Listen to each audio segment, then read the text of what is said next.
بسم الله الرحمن الرحيم. الحمد لله رب العالمين، والصلاة والسلام على سيد الأنبياء والمرسلين وإطرته الطيبين الطاهرين، ولعنة الله على أعدائهم أجمعين. أما بعد، فقد قال الله الحكيم في كتابه الكريم: بسم الله الرحمن الرحيم. إذ يمكر بك الذين كفروا ليثبتوك أو يقتلوك أو يخرجوك ويمكرون ويمكر الله والله خير الماكرين. سیرت سرور کائنات کے سلسلے کی آج 53ویں تقریر ہے، اور موجودہ سال جو اس بابرکت ذکر کا چوتھا سال ہے، اس موجودہ سال کی 8ویں گفتگو. پیغمبر اسلام کی سیرت کا اہم ترین موڑ بیان ہو رہا تھا، یعنی واقعہ ہجرت. گزشتہ تقریر میں مدینے والوں کی اس آخری بیعت کا تذکرہ ہوا جسے تاریخ میں بیعت عقبہ ثانیہ یعنی گھاٹی کی دوسری بیعت کہا جاتا ہے. آج انشاءاللہ ہماری گفتگو کا زیادہ حصہ اس بیعت کے بعد مدینے میں کس انداز سے کام ہوا اور مکے سے ہجرت کس طرح سے شروع ہوئی، اس عنوان پر ہوگا. اور شاید آخر گفتگو میں پیغمبر اسلام کی ہجرت کا تذکرہ بھی شروع ہو جائے. لیکن پیغمبر کی ہجرت، جو ہجرت کرنے والوں میں سب سے آخری ہجرت ہے، اس کا مکمل بیان تو انشاءاللہ آئندہ منگل ہی کو آ سکے گا. میں نے پہلے بھی عرض کیا تھا کہ ہجرت کا واقعہ جو تاریخ اسلام کا اہم ترین واقعہ ہے، یا اہم ترین واقعات میں سے ایک واقعہ ہے. بہت ہی زیادہ سرسری طور پہ ہمارے یہاں بیان ہوتا ہے، یہاں تک کہ ظاہری طور پہ دیکھا جائے تو ہجرت کی ساری گفتگو شروع ہی ہوتی ہے شب ہجرت سے، جبکہ ابھی کا غالباً 4 مسلسل تقاریر جس میں پورا وقت دیا گیا موضوع کو، وہ بھی اس بیان کو نہیں سمیٹ پائی جو شب ہجرت سے پہلے کے حالات ہیں. اور میں اس اعتبار سے بار بار یہ عرض کرتا ہوں کہ یہ واقعات سننا اس لیے بہت ضروری ہے کہ مدینے میں جس ماحول میں اسلام کو پہنچایا گیا اور مدینے والوں کو جس طرح بدلا گیا، یہ ہر اس معاشرے میں کام آنے والی باتیں ہیں کہ جہاں پہ صفر سے کام شروع کرنا پڑے. مدینے والے بھی سب کے سب بت پرست تھے، مشرک تھے، کافر تھے، اور مال اور طاقت کے اعتبار سے اپنے شہر کے حاکم تھے. یہودی سازشیں کر رہے تھے لیکن شکست خوردہ تھے، جو تفصیل آپ اس سے پہلے سماعت فرما چکے ہیں. تو ہمارے لیے ان چیزوں سے ہدایت حاصل کرنا اور اس طریقہ کار کو دیکھ کر سنت رسول پہ عمل کرتے ہوئے اپنے معاشرے کو بدلنا نسبتاً آسان ہو سکتا ہے. بات اس منزل تک پہنچ چکی تھی کہ مدینے کے اس تیسرے وقت میں کہ جس کو دوسری بیعت کا شرف ملا، 3 وقت آئے تھے مدینے سے. پہلے وقت کو پیغمبر اسلام نے کوئی بیعت نہیں کروائی، دوسرا جو وقت آیا اس سے پہلی بیعت ہوئی، تیسرا وقت آیا اس سے دوسری بیعت ہوئی.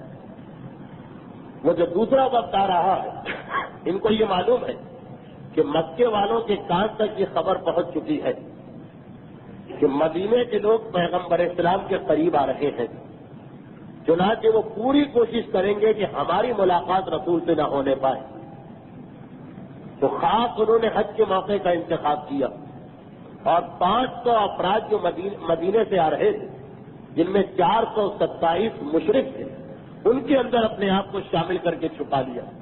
مکہ پہنچتے ہیں اور پیغمبر اسلام کا ایک پیغام خفیہ طریقے سے ایک ایک کے کان تک پہنچایا گیا کہ جو آخری رات ہوگی حج کی، جس کے اگلے دن، جسے یوم النفر، کوچ کرنے کا دن کہا جاتا ہے، جب ہر ایک اپنے وطن واپس جا رہا ہوگا، اس آخری رات کو آ کر مینا کی پہاڑی گھاٹیوں کے درمیان مجھ سے ملاقات کر لینا. یہ تمام افراد جن کی تعداد 73 ہے کتابوں میں پہنچے پیغمبر اسلام کی خدمت میں، اور بعض مصلحتوں کی بنا پر پیغمبر نے اس موقع پر اپنا ساتھی نہ علی کو بنایا، نہ حمزہ کو بنایا، نہ جعفر طیار کو بنایا، بلکہ اپنے چچا حضرت عباس کو اس موقع پہ اپنے ساتھ رکھا. اس کی مصلحت گزشتہ تقریر میں بیان ہو چکی. غرض یہ کہ مدینے والوں نے پیغمبر اسلام سے کچھ وعدے کیے اور کچھ وعدے لیے. 2 وعدے خصوصی طور پہ لیے کہ اللہ کے رسول جب ہم آپ کی مکمل مدد کریں گے اور اسلام پورے عرب میں پھیل جائے گا تو ہمارا کیا ہوگا؟ ایسا تو نہیں کہ آپ ہمیں چھوڑ کے واپس مکے آ جائیں. اور دوسرا وعدہ یہ لیا کہ جب ہم ان تمام چیزوں پہ عمل کریں گے تو اس کا بدلہ یا صلہ ہم کو کیا ملے گا. اور اسی طرح کچھ وعدے کیے کہ پہلے ہم، ہمارے بچے اور ہمارے گھر والے مارے جائیں گے، پھر آپ پر اور آپ کے اہل بیت پہ کوئی آنچ آنے پائے گی. یہ ساری گفتگو مکمل ہو گئی. تمام تقاریر گزشتہ تقریر میں بیان کر دی گئی جو مدینے والوں نے کی اور پیغمبر اسلام کی طرف سے ان کے چچا حضرت عباس نے کی. اور آخر میں پیغمبر نے 5 باتوں پر مدینے والوں سے دوسری بیعت لے لی. پہلی یہ کہ ہمیشہ میری اطاعت کرنا ہے، چاہے تم اس وقت سستی کے عالم میں ہو یا خوشی اور چستی کے عالم میں ہو. دوسرا یہ کہ راہ خدا میں تمہیں زیادہ سے زیادہ انفاق کرنا، چاہے غربت کا ماحول ہو یا امیری کا. تیسرا یہ ہے کہ امر بالمعروف اور نہی عن المنکر کو ترک نہیں کرنا. چوتھا یہ ہے کہ خدا کے بارے میں لومۃ اللائم، کسی بھی ملامت کرنے والے اور طعنہ دینے والے اور برا کہنے والے کی بات سے اثر نہیں لینا. اور پانچواں یہ ہے کہ میرے اور میرے اہل بیت کی تمہیں حفاظت اپنے اور اپنی اولاد کی مانند کرنا. بیعت مکمل ہو گئی. بیعت مکمل ہوتے ہی پیغمبر اسلام ان 73 آتیوں میں سے 12 آتیوں کا انتخاب کیا اور کہا کہ مدینے کو، دوسرے الفاظ میں یہ فرمایا کہ مدینے کو 12 حصوں میں تقسیم کر لیا جائے اور ہر آدمی کی ذمہ داری ہے کہ مدینے کے ایک حصے میں تبلیغ کرے گا. یہ جملہ بھی پیغمبر نے کہا کہ موسیٰ کی قوم کے 12 نقیب موسیٰ نے مقرر کیے تھے، میں بھی مدینے والوں کے لیے 12 نمائندوں کو مقرر کر رہا ہوں. اور ایک روایت میں ہے کہ پیغمبر نے کہا کہ عیسیٰ کے 12 حواری تھے، میں بھی اپنے 12 ساتھی مدینے کے لیے منتخب کرتا ہوں. یہ ساری بات مکمل ہو گئی. کفار مکہ کے کان تک یہ خبر پہنچ گئی. چنانچہ اگلے دن تلاش شروع ہوئی کہ یہ کون ہے مدینے والے جنہوں نے پیغمبر اسلام کے ہاتھ پر بیعت کی. پھر ایک ایسا واقعہ پیش آیا کہ کفار مکہ دھوکہ کھا گئے اور واپس اپنے اپنے گھروں میں آ گئے. لیکن تھوڑی ہی دیر کے بعد ان کو یہ اندازہ ہوا کہ عبداللہ ابن ابی، جو مکے سے مدینے سے آنے والے 500 حاجیوں کا سردار تھا، اس کے خیمے میں ایک شخص نے جوتیوں کا قصہ اٹھا کے ہمیں اپنے مقصد سے فراموش کرا دیا، اپنے مقصد سے غافل کر دیا. ارے یہ ہم سے کیا غلطی ہوئی، چنانچہ دوبارہ مکے والے چلتے. کچھ باتیں اس میں تکرار ہو گئی ہے، بس یہاں سے ہماری گفتگو شروع ہو رہی. اب ایک مرتبہ مکے کے سردار مدینے والوں کی تلاش میں نکلے. پتا چلا کہ مدینے والے تو بہت تیزی کے ساتھ مکہ چھوڑ کے اپنے شہر کی جانب جا چکے. شک اور طاقتور ہو گیا کہ اگر کوئی ایسی بات نہیں تھی تو اتنے جلدی ان کو جانے کی ضرورت نہیں تھی. مدینے والے تو سب سے آخر میں جایا کرتے حج کے بعد، کیونکہ اکثر کی رشتہ داریاں مکے میں ہیں، سال میں ایک موقع ملتا ہے اور دوستیاں بھی مکے والوں سے ہیں. لیکن اب کیا ہو سکتا، سارے مدینے کے قافلے روانہ ہو چکے. پھر بھی مشرکین مکہ نے ہمت نہ ہاری اور تعاقب کیا مدینے کے قافلوں کا.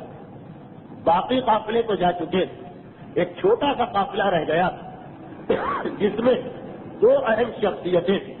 ایک جناب سعد ابن عبادہ اور ایک جناب منذر. جناب منذر اور سعد ابن عبادہ نے جب یہ دیکھا کہ مکے کے کافر اتنے جوش و خروش میں اور غصے میں بھرے ہوئے آ رہے تو سمجھ تو گئے تھے کہ کیوں آ رہے. چنانچہ خود بھی اپنے قافلے کو لے کے تیزی سے جانا چاہا. ان کا قافلہ تو نکل گیا, منذر بھی اس قافلے کے ساتھ نکل گئے, مگر سعد ابن عبادہ وہ گرفتار کر لیے گئے. یہ بڑی اہم شخصیت ہے سعد ابن عبادہ کی. ابھی ہم قریب ان کا تھوڑا تعارف آنے والا ہے آج کی تقریر میں بھی. سعد ابن عبادہ جو خزرج کے بڑے قبیلے کے سردار ہیں گرفتار کر لیے گئے. اب مکے والوں نے اپنا پورا غصہ انہی بیچارے پہ نکال دیا کیونکہ باقی سارے تو ہاتھ سے نکل چکے تھے. جب مجرموں کا ایک بڑا گروہ اور وہ ہاتھ سے نکل جائے تو اس میں سے جو بھی انسان کے ہاتھ میں آ جاتا اب سارا کا سارا غصہ اس کی ایک ذات کے اوپر مرتکز ہو جاتا. چنانچہ مکے کے یہ سارے لوگ خصوصیت کے ساتھ مکے کے نوجوان جوش و خروش کی عالم میں بکھرے ہوئے آگے بڑھتے. سعد ابن عبادہ کو انتہائی ذلیل کرتے ہوئے ان کے اونٹ سے اتارا جاتا اور اونٹ پر ہماری وغیرہ رکھنے کے لیے جو چمڑا بندھا ہوا اس چمڑے کے تسمے یا بیلٹ کو اتارا اور اسی سے سعد ابن عبادہ کے ہاتھوں کو کمر کے پیچھے لے جا کے باندھا. اور جس طرح مجرم کو گرفتار کر کے لے جاتے اسی طرح حضرت کے ایک بڑے سردار کو گرفتار کر کے لے جا رہے. ایک مرتبہ مکہ اور مینا کے درمیان جو پہاڑی گھاٹیاں جن کے بارے میں مکے والوں کو پتا چل گیا کہ ساری سازش, یہ لفظ میں مکے والوں کے لیے استعمال کر رہا ہوں, ان کا خیال تھا کہ ایک سازش ہو رہی کہ یہ ساری سازش یہاں پہ ہوئی. وہاں پہ جا کے سعد ابن عبادہ کو کھڑا کر دیا. اب چاروں طرف کوئی مکہ مار رہا, کوئی تماچے مار رہا, کوئی گھوسے مار رہا, کوئی لاتے مار رہا, کوئی منہ پہ تھوک کے جا رہا, کوئی قسم سے لوگ تذلیل کرتے ہوئے توہین کرتے ہوئے سعد ابن عبادہ کو تکالیف پہنچا رہے. سعد ابن عبادہ ان تمام تکالیف کو برداشت کر رہے. لیکن کہتے کہ اس وقت مجھے یہ اندازہ ہوا کہ اب مکے کی سرزمین کتنی اسلام کے لیے کتنی بنجر ہو چکی. جب میں نے دیکھا کہ یہ کتنے بھی لوگ ہیں جن میں زیادہ تر نوجوان ہیں اور نوجوانوں کا جو جوش خروش ان کے جو نعرے ہوتے ہیں وہ ٹھیک ہے. میں نے دیکھا کہ نوجوانوں کو ہٹاتا ہوا ایک انتہائی شریف صورت کا شخص آگے بڑھ کے آ رہا. جس طرح کوئی بزرگ ہوتا میں نے دیکھا کہ ایک شخص سرخ و سفید اس کا چہرہ, بہترین اس کی داڑھی, ماتھے سے شرافت کے اور سرداری کے آثار نمایاں ہو رہے. میں نے ایک مرتبہ دل میں خیال کیا کہ اگر اس سارے مکے میں کوئی ایسا آدمی ہو کہ جو میری حمایت میں بولے گا تو یقیناً یہی آدمی ہوگا. اس کا انداز, اس کا چہرہ, اس کے آنے کا طریقہ بتا رہا کہ بہرحال یہ ایک شریف آدمی, یہ ایک صاحب عزت آدمی. چنانچہ میں انتظار کرنے لگا کہ وہ میرے قریب آئے. اور جس طرح سے بزرگوں کا یا بڑوں کا طریقہ ہوتا کہ بچوں کو بھگاتے ہیں, نوجوانوں کو بھگاتے, جب کسی شخص کو مثلا کوئی مجنون ہے, کوئی پاگل ہے, کوئی جانور, اس کو بچے یا نوجوان ستا رہے تو جس انداز سے بزرگ آ کے بھگاتے ہیں میں سمجھنے لگا کہ بس اب یہی شخص میرے ساتھ بھی ایک رحم کا سلوک کرتے ہوئے مجھے ان دشمنوں کے پنجے سے محفوظ کرے گا. مگر میرے حیرت کی انتہا نہ رہی کہ جو ان میں سب سے زیادہ شریف اور سب سے زیادہ معزز لگ رہا تھا جب میرے قریب آیا تو پہلے تھوکا اور اس کے بعد پوری طاقت سے میرے چہرے پہ تماچا مارا. جبکہ قصور کوئی نہیں ہے سعد ابن عبادہ کا. میں نے سوچا کہ جب ان جیسے لوگوں کی یہ حالت ہو گئی کہ جو جس محلے میں یا خاندان میں یا قبیلے میں ہوتے وہ اپنے قبیلے کے نوجوانوں سے محفوظ کرتے ہیں, بچاتے ہیں دوسروں کو, جب ان کی یہ حالت ہو گئی تو عام مکے والے تو کتنے زیادہ غصے کے عالم میں ہوں گے. یہ شخصیت سہیل ابن عمر کی تھی جو سردار مکہ تھا اور صلح حدیبیہ کا جو معاہدہ لکھا جا رہا تھا اس وقت یہی سہیل ابن عمر مکے والوں کا نمائندہ بن کے آیا تھا. اور وہ جو مولا سے اختلاف ہوا تھا کہ مولا نے لکھا تھا محمد رسول اللہ, تو اسی سہیل نے کہا تھا کہ یہ تو بات ہی کوئی نہ ہوئی, اگر ہم رسول اللہ کو رسول اللہ مان لیں تو جھگڑا کس بات کا, یہ لفظ کاٹو. تو مولا نے کہا تھا کہ میں کیسے رسول خدا کی رسالت کی گواہی کو کاٹ سکتا ہوں. تو پیغمبر نے اپنے ہاتھ سے اس ٹکڑے کو کاٹا. یہی سہیل ابن عمر ہے جو مکے کے سرداروں میں ایک بڑا سردار اور سارے مکے کا نمائندہ بن کے 7 سال کے بعد حدیبیہ کے میدان میں آنے والا. تو ایک سردار ہے, سردار کی بہرحال ایک شان ہوتی, وہ اتنا ذلیل یا اتنا چھچورا نہیں ہوتا.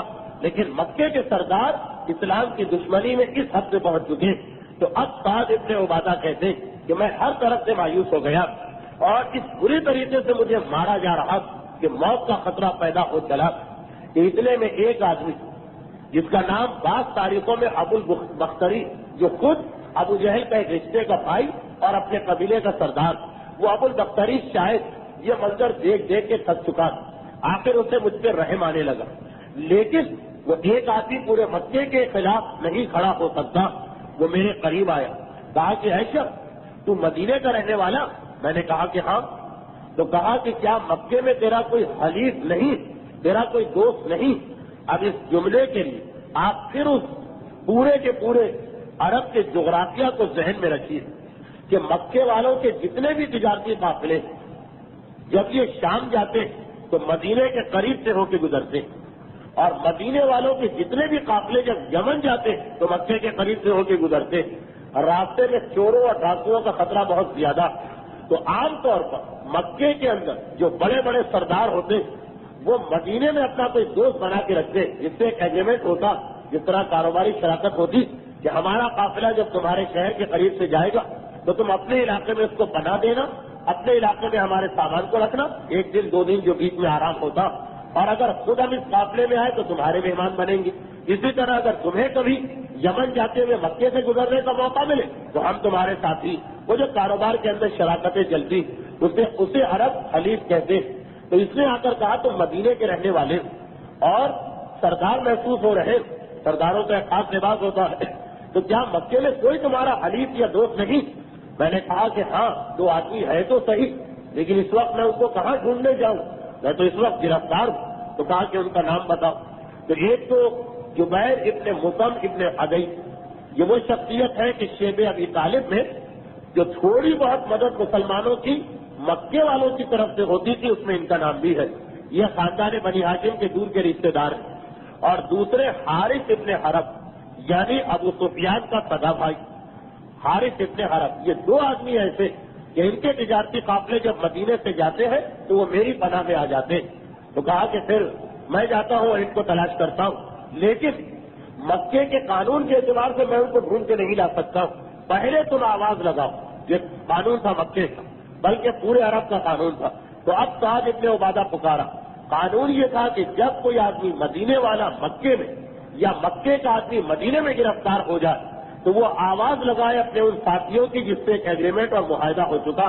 اب سعد نے آواز لگائی کہ میرے حلیف جبیر کہاں، میرے حلیف حارث ابن حرب کہاں، حارث ابن حرب کہاں؟ ابو البختری کہتا کہ بس یہ آواز جب لگائی تو اب مجھ کو اجازت مل گئی۔ جب یہ آواز کوئی لگاتا ہے تو جو سنے اسے اختیار ہے کہ جا کے ان لوگوں کو ڈھونڈ کے لائے۔ میں سیدھا حرم میں آیا، خانہ کعبہ کے سامنے۔ یہ دونوں سردار مجھے وہاں بیٹھے مل گئے، جو کہ مکے میں سرداروں کی جو بیٹھک ہوتی ہے، جو اتاق ہوتا ہے، جو چوپال ہوتی ہے، وہ یہی حرم کے چاروں طرف یعنی کعبے کے چاروں طرف کا صحن، وہاں مجھے مل گئے۔ تو میں نے بالکل انجان بن کے، اجنبی بن کے کہا کہ ایک آدمی کوئی مکے سے باہر مینا کے میدان میں نوجوان اسے مار رہے ہیں، پیٹ رہے، اور وہ تمہارا نام لے لے کے دعائی دے رہا، کیا تم اسے جانتے ہو؟ تو انہوں نے کہا کون آدمی ہے؟ تو میں نے جواب دیا کہ مدینے کا ایک سردار ہے سعد ابن عبادہ۔ یہ جو سنا تو بے چین ہو کر کھڑے ہو گئے کہ ہاں ہاں وہ تو ہمارا حلیف ہے، اگر ہمارے شہر میں اسے نقصان پہنچ گیا تو ہمارا کوئی قافلہ پھر مدینے سے خیریت سے نہیں گزر سکے گا، یہ ان کے ذہن میں تھا۔ ہاں ہاں وہ تو ہمارا حلیف ہے، ہمارا اس کا معاہدہ، وہ ہمارے علاقے میں آئے تو ہم اس کو پناہ دیں گے، ہم اس کے علاقے میں جائیں تو وہ ہم کو پناہ دے گا، کہاں ہے وہ؟ چلو میرے ساتھ۔ چنانچہ یہ دو سردار آتے اور ابو البختری کی اس مدد کی وجہ سے سعد ابن عبادہ کی جان چھوٹی اور وہ اونٹ پہ سوار ہو کے واپس مدینے کی جانب چلنے لگے۔ اچھا، وہ جو ان کا قافلہ، ان کا چھوٹا قافلہ منظر کے ساتھ پہلے نکل گیا تھا، اس نے جا کے باقی مدینے والوں کو بتا دیا۔ تو اب باقی مدینے والوں نے کوئی دلچسپی نہیں لی، لیکن جو 73 مسلمان تھے وہ بے چین ہو گئے۔ ہمارا ایک ساتھی، 72 مسلمان بے چین ہو گئے، ہمارا ایک ساتھی مکے میں پکڑ لیا گیا، اور ساتھی بھی اہم ترین ساتھی، وہ جو 12 نقیب پیغمبر اسلام نے مقرر کیے، ان 12 میں سے ایک، یہ تو ایک پورے علاقے کا پیغمبر نے اس کو نگرانی کا فریضہ سونپا۔ چنانچہ وہ لوگ تیزی سے آ رہے تھے، سعد ابن عبادہ راستے میں مل گئے، کہا چھوڑو جو ہو گیا، اس وقت ہمیں کوئی جنگ یا اختلاف پیدا کرنے کی ضرورت نہیں، خیر اب یہ سب کے سب پلٹ کے مدینے میں آئے اور مدینے میں آنے کے بعد ان کا کام شروع ہو گیا. یہ 12 نقیب جو پیغمبر اسلام نے مقرر کیے یہ 12 مدینے کی اہم شخصیتوں میں ان کا شمار ہوتا. البتہ میں یہ نہیں کہہ رہا کہ یہ سب سے اہم، ان میں سے کچھ ایسے ہیں کہ جن سے زیادہ اہم مدینے میں لوگ تھے، لیکن کیونکہ پیغمبر کی خدمت میں یہی لوگ آئے تو پیغمبر نے ان کے سپرد مدینے کا نظام کر دیا. 12 میں سے 9 خزرج کے ہیں اور 3 قبیلہ اوس کے ہیں. ایک قبیلہ اوس کے سردار حسین، دوسرے قبیلہ اوس سے تعلق رکھنے والے سعد اور تیسرے قبیلہ اوس کے ابو لبابہ، جن کے نام کا ستون آج تک مسجد النبوی میں ہے. اب یہ موقع تو نہیں ہے کہ میں ان کی تفصیل بتاؤں، لیکن تھوڑا بہت ان میں سے ہر ایک کے بارے میں آپ سن لیجئے تاکہ یہ اندازہ ہو جائے کہ ان کو اسلام سے کتنی محبت و عقیدت تھی اور انہوں نے کس طریقے سے اسلام کے لیے کام کیا ہوگا. ان 12 آدمیوں میں سب سے پہلی شخصیت تو اسد کی ہے. یہ اسد کا نام شاید آپ بھول چکے ہو، لیکن گزشتہ 1 مہینے سے یہ نام ہر تقریر میں آ رہا. یہ اسد اور ابو الحیثم یہ 2 وہ آدمی ہیں جو اللہ کے رسول کے اعلان نبوت سے پہلے ہی اپنے مذہب سے بیزار ہو گئے تھے اور پیغمبر اسلام سے انہوں نے بہت پہلے ایک ملاقات کی تھی اور اسلام قبول کر لیا. اس کے بعد مدینے کا پہلا وفد آیا، اس میں بھی یہ تھے، دوسرا وفد آیا، اس میں بھی یہ تھے، تیسرا جو وفد آ رہا ہے جس میں بھی یہ شامل. اور یہ وہی شخص ہے کہ جنہوں نے مدینے میں پہلی نماز جماعت قائم کی تھی. یہ وہی شخص ہے کہ جنہوں نے پیغمبر سے درخواست کی تھی کہ جتنا ہمارا علم ہے ہم کام کر چکے، اب اپنے کسی صحابی کو بھیجیے تاکہ وہ کام کو آگے بڑھائے. تو پیغمبر کو سب سے زیادہ ان 12 میں انہی پر اعتماد تھا، تو پورے 12 کو نقیب بنایا اور ان کو اسد کو ان 11 کا سردار بنایا. چنانچہ لقب دیا نقیب النقبا، تمام نقیبوں کا سردار یہ شخص ہے اسد. اسلام کے لیے انہوں نے بہت کام کیا، لیکن جب پیغمبر ہجرت کر کے مدینے پہنچے تو مسجد النبوی ابھی تیار ہو ہی رہی تھی کہ یہ بیمار پڑے. پیغمبر کو اتنی محبت تھی کہ نہ صرف یہ کہ بار بار پیغمبر مسجد النبوی بن رہی کام کو چھوڑ کے ان کی عیادت کو جاتے، بلکہ باقاعدہ کون سی دوا استعمال کی جائے، کون سے حکیم کو دکھایا جائے، تمام مشوروں میں ظاہری اعتبار سے پیغمبر شریک ہے. مگر ان کا انتقال پہلے ہی سال ہو گیا جب پیغمبر مدینے میں پہنچے. تو کہا جاتا کہ ہجرت کے بعد پہلا مسلمان جس نے انتقال کیا وہ یہی اسد ہے. اور انہی کے انتقال کے بعد یہودیوں نے تانا دیا تھا مسلمانوں کو، ارے تم بھی کس کو رسول مانتے ہو؟ جو اپنے قریب ترین ساتھی کو، جو اس رسول کو مدینے لے کے آیا، جو رسول اس کو نہ بچا سکا اور تم اس رسول کو سچا رسول مان رہے ہو. تو یہ اسد ہے ان 12 میں پہلے کہ جن کو سب کا سردار بنا دیا گیا. اسی میں دوسرے اسید ہیں. یہ وہی سردار ہے کہ حالت کفر میں جب ان کی قوم فرار اختیار کر رہی تھی میدان سے تو اپنی ران میں نیزہ گاڑ کے بیٹھ گئے تھے اور ہارے ہوئے لشکر کو جتا دیا تھا. اور یہ وہی کہ صاحب ابن معاذ نے ان کو بھیجا تھا کہ جا کر میرے قبیلے میں اسلام کو روکو، لیکن جب انہوں نے اسلام کا کلمہ پڑھا تو اتنے بے چین تھے کہ کپڑوں سمیت کنویں میں چھلانگ لگا دی تھی اور غسل کیا. اتنی عظیم شخصیت یہ بھی ان 12 میں شامل. ان 12 میں تیسرے یہی سعد ابن عبادہ جن کا آپ نے ابھی واقعہ سنا، جنہیں مکے کے کافروں نے پکڑا اور اس انداز سے اذیت پہنچائی. اور یہ سعد ابن عبادہ وہ کہ جن کے بارے میں تمام مورخین متفق ہیں کہ پیغمبر کے انتقال کے بعد سعد ابن عبادہ نے مرتے دم تک حضرت ابو بکر کی بیعت سے انکار کیے رکھا اور کہا کہ اگر اہل بیت کے علاوہ کسی اور کو مل سکتی ہے خلافت تو میرا حق سب سے پہلے، اور میں اسی لیے میں بیعت کرنے کو تیار نہیں ہوں. تمام مورخ متفق. یعنی یہ انتہائی بہادر اور سیدھی سیدھی صاف بات کرنے والے. اسی میں چوتھے منذر ہیں، وہ جو ان کے ساتھی تھے جو فرار جو بچ گئے اور ساتھ پکڑ لیے گئے. منذر کی شخصیت بھی مدینے میں بڑی اہم ہے. ایک واقعہ جو انشاءاللہ آپ عنقریب سنیں گے اس میں یہ شہید ہوئے بئر معونہ کا واقعہ کہ کفار مکہ تو نہیں لیکن عرب کے کسی کافر قبیلے نے اسکیم بنائی، پیغمبر سے آ کر کہا کہ ہمیں بہت شوق ہے اسلام قبول کرنے کا، آپ ہمارے لیے ٹیچر بھیجیے. پیغمبر نے اپنے 70 صحابیوں کا انتخاب کیا، ان کا سردار انہیں منذر کو بنایا جو پہلے نقیب ہے. لیکن یہ جن لوگوں نے پیغمبر سے یہ جماعت مانگی تھی وہ سب کے سب دھوکے باز تھے.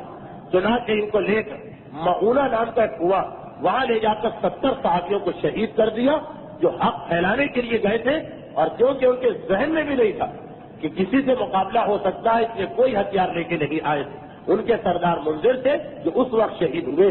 یہ اسلام کا ایک انتہائی دردناک واقعہ، انشاءاللہ اپنے موقع پہ تفصیل آئے گی۔ انہی سرداروں میں وہ بڑا ہے کہ جو پہلے خانہ کعبہ کی طرف رخ کر کے نماز پڑھتے تھے، اور پیغمبر نے ان کو منع کیا کہ نہیں، جب تک کہ کعبہ قبلہ نہیں بنے گا تمہیں بیت المقدس کی طرف رخ کر کے نماز پڑھنا۔ یہ بھی پیغمبر اسلام کو مدینے بلانے والوں میں بہت ہی فعال اور ایکٹیو تھے، مگر پیغمبر کی ہجرت سے پہلے ہی ان کا انتقال ہو گیا۔ ابھی یہ واپس مدینے گئے، تھوڑا کام کیا مدینے میں، اور وہی انتقال ہو گئے۔ مگر ان کو پیغمبر سے اتنی محبت کہ آپ جب ان کا انتقال ہو رہا تھا تو وصیت کر کے گئے تھے کہ میرے مال میں سے 1/3 میرے سردار کے لیے رکھنا، جب وہ آئیں گے مدینے تو ان کے حوالے کرنا۔ چنانچہ آج تک اسلامی فقہ کا ایک مسئلہ کہ ہر مرنے والے کو یہ حق ہے کہ اپنے مال میں 1/3 کی وصیت کر سکتا، اور 2/3 اس کے وارثوں میں تقسیم ہوگا، اس میں مرنے والا بھی دخل نہیں دے سکتا۔ تو سب سے پہلی وصیت یہ حکم آنے سے پہلے بھی بڑا کی یہ سنت ہے کہ جو اب تک چلی آ رہی۔ یہ 5ویں نقیب ہے مدینے والوں کے۔ مدینے والوں کے 6ٹھے نقیب عبادہ ابن صامت ہیں کہ جن کے حالات بھی بہت تفصیلی۔ مدینے والوں کے 7ویں نقیب، جو 7ویں شخصیت جن کو پیغمبر نے نقیب بنا کے بھیجا، وہ ہے عبداللہ ابن رواحہ۔ یہ ترانے لکھنے میں، جیسے آج کل ملنی نغمے ہوتے، یہ عرب کے مانے ہوئے شاعر تھے، اور خصوصاً جوشیلی شاعری بہت زیادہ کرتے تھے۔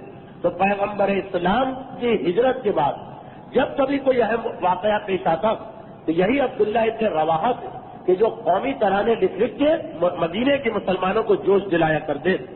یہاں تک کہ صلح حدیبیہ کے بعد جب پیغمبر عمرہ کرنے مکے جا رہے تھے تو جھنڈا ہاتھ میں لے کے پیغمبر کے آگے آگے یہ چل رہے تھے، اور ایک جوشیلا ترانہ پڑھتے ہوئے جا رہے تھے کہ جس میں انصار مدینہ کو جوش دلایا گیا تھا، اور کفار مکہ کو ان کی حماقت اور غلطی پر ندامت اور پشیمانی کا احساس دلایا گیا تھا۔ پیغمبر کو بھی ان کی شاعری بہت پسند تھی۔ جنگ کے موقع میں جعفر طیار کی شہادت کے بعد علم انہوں نے لیا تھا، اور یہ بھی اسی جنگ میں شہید ہو گئے تھے۔ مدینے والوں 8ویں نقیب یا 8ویں شخصیت کے جسے پیغمبر اسلام نے بھیجا تھا، وہ شخصیت تھی رافع کی۔ رافع کے حالات کتابوں میں بہت ہی مختصر ہے، اس لیے میں بھی تفصیل میں نہیں جاتا ہوں۔ 9ویں شخصیت کے جسے مدینے میں پیغمبر نے نقیب بنا کے بھیجا، یہ عبداللہ ابن عمر ہے۔ یہ نام آپ نے سنا تو آپ کے ذہن میں کچھ آیا بھی نہیں ہوگا، لیکن عبداللہ ابن عمر جابر کے والد ہے، جابر ابن عبداللہ جو نام۔ تو یہ 9ویں شخصیت پیغمبر نے باپ کی وجہ سے بیٹے کو نقیب نہیں بنایا، جبکہ بیٹا زیادہ جوشیلا تھا، لیکن جابر کے والد کیونکہ ہے اور اسلام قبول کر چکے، اس لیے پیغمبر نے ان سے کہا کہ آپ اپنے قبیلے میں اسلام کو پھیلائیے۔ یہ جابر کے والد، جن کے بارے میں آپ کو یاد ہوگا کہ انہوں نے اسلام اسی رات کو قبول کیا تھا جس رات کو پیغمبر نے خفیہ میٹنگ بلائی تھی۔ اور یہ وہ شخصیت ہے کہ جن کا ایک حکم آج تک ایک فقہی مسئلہ بنا ہوا۔ جب بدر کی لڑائی ہوئی تھی تو یہ خود نکلے تھے میدان میں۔ اچھا، اب یہ بزرگ ہیں، جابر ان کے بیٹے اور نوجوانوں میں تو زیادہ جوش ہوتا۔ جابر نے کہا کہ میں بھی آپ کے ساتھ چلوں گا۔ انہوں نے حکم دے دیا کہ میں تم پر پابندی لگاتا ہوں کہ تم احد کی لڑائی میں لڑنے کے لیے نہیں جاؤ گے۔ کیوں؟ اگر پیغمبر سے معاذ اللہ کوئی اختلاف تھا تو خود نہ جاتے۔ مسئلہ یہ تھا کہ ان کی 10 بیٹیاں تھیں، جن میں سے 7 تو بہت کم تھیں۔ تو جابر سے کہا کہ تم گھر کو سنبھالو، میں میدان میں لڑنے جا رہا ہوں، تاکہ اگر میں مارا گیا تو تمہاری یہ 10 بہنیں، جن میں 7 تو بہت کم تھیں، یہ ان کے لیے کوئی پریشانی پیدا نہ ہونے پائے۔ پیغمبر اسلام نے تصدیق کی اس کی۔ اگلے سال جب جنگ احد پیش آئی، پھر جابر بے چین ہوئے، جوان خون ہے، پھر جابر بے چین ہوئے کہ میں لڑنے جاؤں گا، میرا بابا آرام کر۔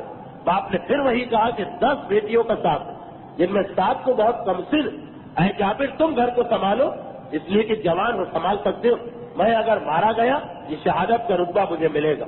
آج تک ہماری فقہ میں ایک مسئلہ کہ اگر جہاد کا اعلان عام ہو جائے، کہ حکم دے دیا جائے کہ جہاد کے لیے چلو، تو اگر کسی مجاہد کو اس کے والدین منع کر دیں کہ تم نہیں جا سکتے ہو، اس کے لیے جہاد ثابت، جب تک کہ اس کا نام لے کے رسول یا نائب رسول اس کو نہ بلا۔ اگر ایک عام اعلان کیا کہ جتنے لوگ ہیں تیار ہیں سب آ جائیں لڑائی کے لیے، سب پہ جانا واجب ہے، سوائے اس کے کہ جس سے اس کے والدین روک دیں۔ اس کو جانے کا ایک ہی مسئلہ ہے کہ اگر رسول یا امام یا نائب امام اس کا نام لے کے بلائے کیا ہے فلاں ابن فلاں تو والدین کا حکم ثابت ہے، لیکن اگر اس کا نام نہ لے ایک عام اعلان کرے تو وہ جہاد کے لیے جا ہی نہیں سکتا۔ یہ جابر کے والد کا طریقہ، اور جنگ احد میں جابر کے والد شہید ہو گئے، جابر کے اوپر پورے گھرانے کی ذمہ داری آ گئی۔ جابر نے اپنے سے بڑی عمر کی عورت سے شادی کر لی۔ پیغمبر اسلام نے پوچھا جابر اس کی وجہ کیا؟ کہ اللہ کے رسول آپ کو معلوم ہے کہ میرے بابا نے مجھے وصیت کی تھی کہ میں اپنے گھرانے کو سنبھالوں، اگر میں کسی اپنی عمر کی لڑکی سے شادی کرتا تو وہ خود نہ تجربے کار ہوتی، میری 7 بہنوں کی دیکھ بھال اس کے لیے ممکن نہ ہوتی، تو میں نے ایک تجربے کار عورت کا انتخاب کیا۔ پیغمبر نے کہا جابر تم نے بڑی عقل مندی اور حکمت کا مظاہرہ کیا۔ باپ کے انتقال کے بعد باپ کا قرضہ بہت تھا کیونکہ خاندان بڑا ہے، 10 تو خالی بیٹیاں، جابر کے باپ میں پھل کماتے، تو جس نے قرضہ دیا تھا یہودی وہ آ گیا جابر کے پاس کہ جب تک تمہارا باپ تھا تو مہلت تھی، اب کوئی مہلت نہیں۔ جابر نے کہا ہر سال جو پھل آئیں گے میں آہستہ آہستہ ادا کر دوں۔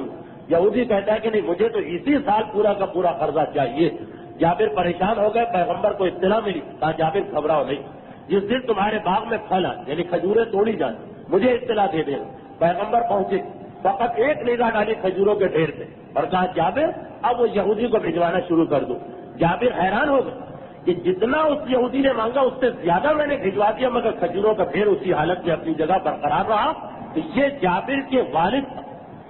جابر کے والد کو پیغمبر اسلام نے یہ کہہ کے کہ اس کا ایک حق ہے، 10 بیٹیاں اس کی ہے پھر بھی وہ راہ خدا میں گیا، اس لیے پیغمبر اسلام نے قرضہ ادا کروایا۔ تو جابر کے والد 9 نقیب ہیں مدینے والوں کے، 10ویں اور 11ویں دونوں نقیبوں کا واقعہ بڑا عجیب ہے۔ دونوں کا نام بھی سعد ہے، مگر ایک سعد ہے حضرت قبیلے کے سعد ابن ربی، ان کا واقعہ تو علماء اہل سنت نے لکھا ہے کتاب قصابہ میں۔ یہ نقیب بن کے آئے تھے مدینے کے اندر، جنگ بدر میں بھی شریک ہوئے، جنگ احد میں بھی۔ جنگ احد میں باقی مسلمانوں کی طرح ان کو بھی شہادت ملی، 12 زخم ان کے جسم پہ لگے تھے اور 12 زخموں سے چور ہو کے زمین پہ گر پڑے۔ جب احد کی لڑائی ختم ہوئی تو پیغمبر اسلام اپنے صحابیوں کو بلا کے کہا خاص طور پہ سعد کو تلاش کرو کہ وہ کہاں ہے۔ چنانچہ تلاش میں نکلے صحابی، ایک نے پا لیا سعد کو کہ زخمی حالت میں ہے مگر بس جان لبوں پہ آ چکی، دم لبوں پہ اٹکا ہوا۔ سعد کو پیغام دیا کہ پیغمبر احد کی لڑائی ختم ہو گئی، سب سے پہلے جن آدمیوں کو یاد کیا ان میں تم بھی شامل۔ سعد نے کہا دیکھو ایک بات میں کہہ دیتا ہوں کہ اگر پیغمبر اسلام کو کوئی زخم آ چکا اور پیغمبر اسلام کو کوئی نقصان پہنچا جبکہ تم سب لوگ صحیح سلامت، تو یاد رکھو کہ یہ ایک ایسا گناہ ہوگا کہ قیامت تک معاف نہیں ہوگا۔ ہم وعدہ کر کے پیغمبر سے لائے تھے کہ پہلے ہم مریں گے پھر آپ سے کوئی یہاں جانے پائے گی، جا کے پیغمبر کو میرا سلام پہنچا دینا۔ اس ایک واقعے سے دیکھیے احد کی لڑائی بڑی پریشان کن لڑائی تھی، 9 تلواریں علی کے ہاتھ سے ٹوٹی تھی اور پورے میدان کا نقشہ بدل گیا۔ اس لڑائی کے بعد سب سے پہلے پیغمبر نے ان کو یاد کیا۔ چنانچہ یہی وجہ کہ کتاب القصابہ میں جو معتبر ترین کتاب ہے ہمارے برادران اہل سنت کی صحابہ کے حالات میں یہ واقعہ لکھا کہ ان کی بیٹی ایک مرتبہ حضرت ابوبکر کے پاس آئی، جس وقت پہنچی تو ایک مرتبہ حضرت ابوبکر احترام میں کھڑے ہوئے، چادر کو بچھایا اور اس پر ان کو بٹھایا اور حضرت عمر نے بھی یہ منظر دیکھا تو کہا کہ ہاں تم نے صحیح کیا، اس کا باپ تم سے بھی زیادہ افضل تھا، ہم سے بھی زیادہ افضل تھا کیونکہ ہم زندہ رہے اور اس کا باپ پیغمبر اسلام پہ اپنی جان قربان کر گیا۔ یہ سعد ابن ربی، میں تفصیل میں نہیں جانا چاہتا ہوں، بہرحال صرف اتنا کہنا چاہتا ہوں کہ رسول کی بیٹی بھی ایک مرتبہ پہنچی تھی، فرق جتنا ہے وہ خود ہی آپ اپنے ذہنوں میں لے آئیے۔ بہرحال 11ویں شخصیت جسے پیغمبر نے نقیب بنایا وہ سعد ابن خیثمہ، ان کا واقعہ بھی بڑا عجیب واقعہ، بلکہ اصل واقعہ انہی کا ہے۔ جب بدر کی لڑائی شروع ہوئی تو بدر کی لڑائی میں پیغمبر نے سارے مدینے والوں کو نہیں بلایا تھا بلکہ ہر گھر سے ایک آدمی کو بلایا تھا۔ سعد بھی مسلمان، ان کے والد بھی مسلمان، جیسا آپ نے دیکھا جابر بھی مسلمان، ان کے والد بھی مسلمان، لیکن وہاں تو ایک معاملہ طے ہو گئے، سعد کے گھر میں جھگڑا پڑ گیا۔ سعد تیار ہوئے کہ میں جا رہا ہوں، ان کے والد تیار ہوئے کہ نہیں میں جا رہا ہوں، میں اپنی جان قربان کرنا چاہتا ہوں۔ باپ بیٹے میں لڑائی ہو رہی ہے کہ کون لڑنے کے لیے جائے گا، یہاں تک کہ یہ طے پایا کہ قورا ڈالا گیا۔ اتفاق سے بیٹے یعنی سعد کا نام نکل آیا۔ جس وقت باپ نے یہ دیکھا آنکھوں میں آنسو آ گئے، کہا بیٹا میں نے آج تک تم سے کوئی درخواست نہیں کی. آج میری ایک درخواست کہ جو تمہارا حق ہے وہ مجھے دے دو. بیٹے نے کہا بابا میں مسلمان ہو گیا ہوں, آپ کے نام پہ میری جان قربان, آپ کوئی کیسی ہی قیمتی چیز مانگتے میں دے دیتا, لیکن یہ ایک ایسی چیز ہے کہ یہ میں آپ کو نہیں دے سکتا, اس لیے کہ یہ رضا الہی, یہ رضا رسول ہے. اس کے لیے تو میں خود بھوکا ہوں, اور ایک لفظ ہے یعنی لالچی کا لفظ تو مناسب نہیں, مجھے خود تمنا ہے کہ یہ رضا الہی اور رضا رسول مجھے ملے تو میدان میں مر کے اپنا خون بہا کے اس کو رضا کو حاصل کرنا چاہتا ہوں. یہ بیٹا ہے وہ باپ ہے. یہاں تو ہر ایک دین پر کتنا ہی مشکل وقت پڑ جائے اپنی اور اپنی اولاد کی جان بچانے کی فکر ہوتی, وہاں جھگڑا ہو رہا ہے, دونوں کہہ رہے ہیں کہ ہم مرنا چاہتے ہیں, اور پیغمبر کی پابندی ہے کہ ایک گھر سے ایک آدمی آئے. یہ 11ویں نقیب, اتنا زبردست جذبہ رکھنے والا بیٹا, اس کو پیغمبر نے نقیب بنایا. اور 12ویں نقیب ابو لبابہ. یہ ابو لبابہ تو ایک ایسی شخصیت ہے کہ آج تک ان کا نام سنت جاریہ بن کے ہر حج اور عمرہ کرنے والے کے ذہن میں محفوظ. یہ انتہائی جوشیلے مسلمان تھے, مگر اسلام سے پہلے مدینے کے ہر شخص کا یہودیوں سے کوئی نہ کوئی تعلق تھا, کاروباری تعلق. جنگ خندق میں یہودیوں نے دغا دی, چنانچہ پیغمبر نے حکم جاری کیا تھا کہ جن لوگوں نے دھوکہ دیا ہے ان کو قتل کر دیا جائے گا. یہودی قبیلے یہ پتا چلا کہ ہمارے خلاف کیس چلایا ہے پیغمبر نے, فیصلہ کیا ہوا یہ نہیں معلوم. ابو لبابہ سے ان کی دوستی تھی, پوچھ لیا بتاؤ ہمارے بارے میں کیا فیصلہ ہوا. ابو لبابہ زبان سے تو نہیں کہہ سکے, مگر اپنے ہاتھ کو گردن میں پھیر کے, گردن پہ رکھ کے اس طرح پھیرا کہ جس نے اشارہ کیا کہ تم سب کی گردنیں کٹ جائیں گی.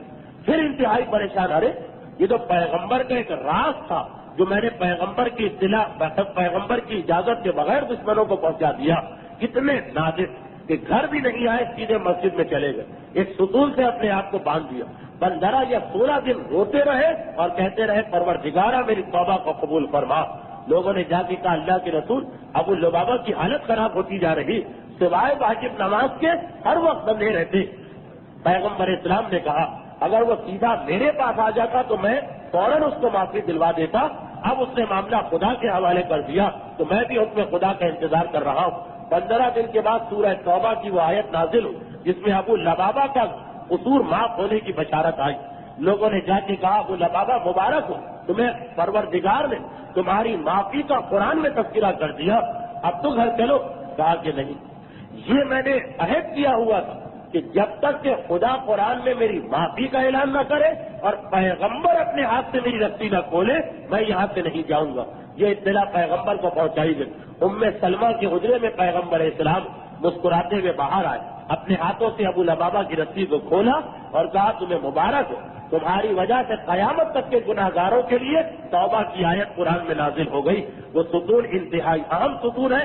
آج جو آدمی حج کے لیے جائے, عمرے کے لیے جائے, زیارت مدینہ کے لیے جائے, وہ اس ستون کے سامنے 2 رکعت نماز ضرور پڑھتا. لیکن 15-16 دن ابو لبابہ بغیر کھائے پیے جو بندھے رہے, اس کا نقصان یہ ہوا کہ اس کے بعد ان کے کانوں کی قوت سماج جواب دے گئی اور پھر یہ کوئی آواز سننے کے قابل نہ رہے.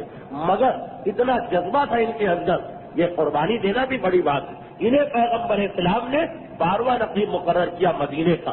تو آپ نے دیکھا کہ 12 کے 12 وہ لوگ ہیں کہ جو اسلام کے معاملے میں اتنے جوشیلے اور اتنے مخلص ہیں کہ ان کی آئندہ زندگی بھی گواہی دے رہی. ان 12 میں سے 6 تو پیغمبر کے سامنے ہی مختلف جنگوں میں شہید ہو گئے. یہ 12 نقیب اب مدینے کے مسلمانوں کو تیار کرنے کے لیے کہ ہجرت شروع ہونے والی اور مدینے کے کافروں کو اسلام کے قریب لانے کے لیے اپنا کام شروع کر دیتے. مدینے کے 12 حصے ہو گئے, ان میں سے ہر ایک نے ایک ایک حصہ سنبھالا اور جو مسلمان ہیں ان کو تیار کیا جا رہا کہ دیکھو ہمارے آنے کے بعد پیغمبر مکے سے 1-2 کر کے مسلمانوں کو بھیج رہے ہیں, ان کی حفاظت اور پیغمبر کے آنے تک ان کی دیکھ بھال ہماری ذمہ داری. تو مدینے کے جو پہلے سے مسلمان ان کو تیار کیا جا رہا ہے, اپنے گھروں کو تیار کر لو. پیغمبر اسلام جو مسلمان بھیج رہے ہیں ان کو رکھنا, اور دوسری طرف مدینے کے اندر اب تک جو کافر رہ گئے آہستہ آہستہ ان کو اسلام کے قریب لایا جا رہا. یہ صرف 2.5 مہینے کا وقفہ ہے. یہ لوگ جب مدینے آئے اس کے 2.5 مہینے کے بعد پیغمبر اسلام بھی آ گئے. یعنی 12 نقیبوں نے 2.5 مہینے کام کیا. 14 ذی الحجہ کو 13 ذیلحج کو یہ لوگ مکے سے نکلے اور پہلی ربیع الاول کو پیغمبر اسلام مکے سے نکلے. 2.5 مہینے کا فاصلہ ہے ان کے اور پیغمبر کے درمیان. تو 2.5 مہینے میں انہوں نے اتنا کام کر لیا کہ اب مکے سے جتنے مسلمان آ رہے پیغمبر کے آنے تک ان کی دیکھ بھال, مدینے کے اندر اسلام کا پیغام پھیلانا, اور کچھ ہی عرصے کے بعد یہ اتنے طاقتور ہو گئے کہ جو لوگ مسلمان نہیں بھی ہوئے تھے, ان کے گھروں کے اندر جا جا کے بتوں کو توڑ رہے تھے یہ لوگ. مدینے میں بت شکنی عام طریقے سے پھیل گئی تھی. پہلے تو دستور یہ تھا کہ ہر قبیلے کا ایک بت ہوتا تھا جو اس قبیلے کے اندر, اچھا قبیلہ رہتا ہے ایک جگہ پر تو اس قبیلے کا جو مرکزی میدان ہے وہاں پہ بت کو لگایا جاتا. اب مسلمان اتنے طاقتور ہو گئے کہ جگہ جگہ بتوں کو جا کے توڑا جا رہا, کیونکہ اکثر قبیلوں کے سردار مسلمان ہو چکے, اور جہاں پر ابھی اسلام نہیں پہنچا وہاں بھی اگر سردار مسلمان نہیں ہوا اور قبیلے کے نوجوان مسلمان ہو گئے, وہ بھی کوشش کر رہے ہیں کہ کسی نہ کسی طرح بتوں کو اپنے قبیلے سے نکال کے پھینکا جائے. چنانچہ ایک دلچسپ واقعہ مدینے کے ایک بت کے بارے میں تاریخ کے اوراق پر ہے. مدینے کا قبیلہ تھا قبیلہ بنو سلمہ. اس کا سردار ذرا پرانے مزاج کا آدمی تھا جو اپنے بزرگوں کی ریت اور رواج کو آسانی سے چھوڑنے پہ تیار نہیں تھا. اب اس تبلیغ کے نتیجے میں زیادہ تر سردار تو مسلمان ہو گئے, مگر کچھ ابھی پرانے ٹائپ کے لوگ ہیں ان میں یہ بھی شامل. اس کا اپنا بیٹا مسلمان ہو گیا جس کا نام تھا معاذ ابن عمر, خود اس آدمی کا نام عمر. اب وہ بڑا بے چین ہوتا ہے کہ میرے گھر میں بیٹا ہے, باپ کے ساتھ رہتا ہے, بہت بڑی حویلی, میرے گھر میں یہ بت کیوں؟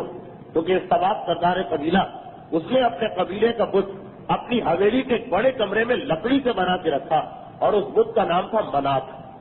لات اور منات بت جو تھا اس کی تصویر, یعنی منات بت کی شبیہ پر ایک بت بنا کے اپنے گھر میں رکھا. لیکن وہ اسلام کو قبول کرنے سے انکار کر رہا.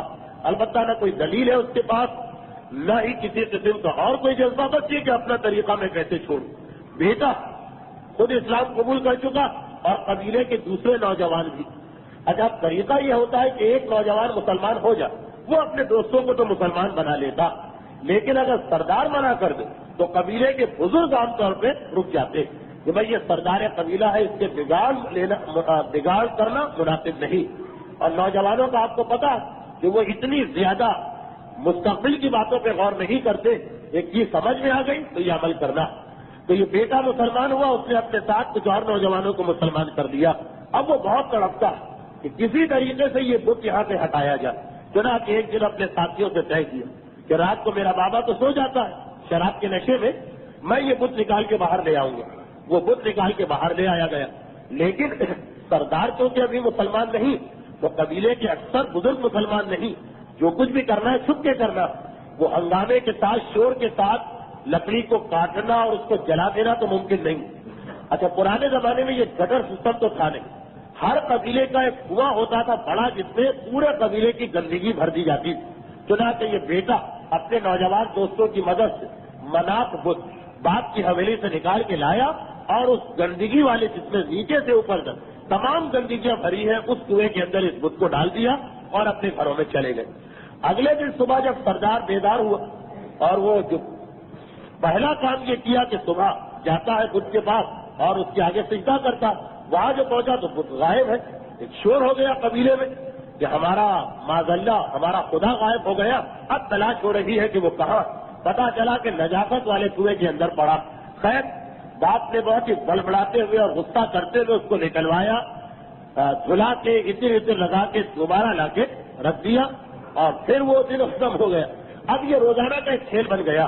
رات کو یہ نوجوان اس بت کو اٹھا کے لے آتے ہیں اور اس گندگی والے کنویں میں ڈال دیا کرتے ہیں, اور اگلے دن صبح جب یہ شور ہوتا ہے کہ آج خدا پھر کھو گیا پھر تلاش کی جاتی.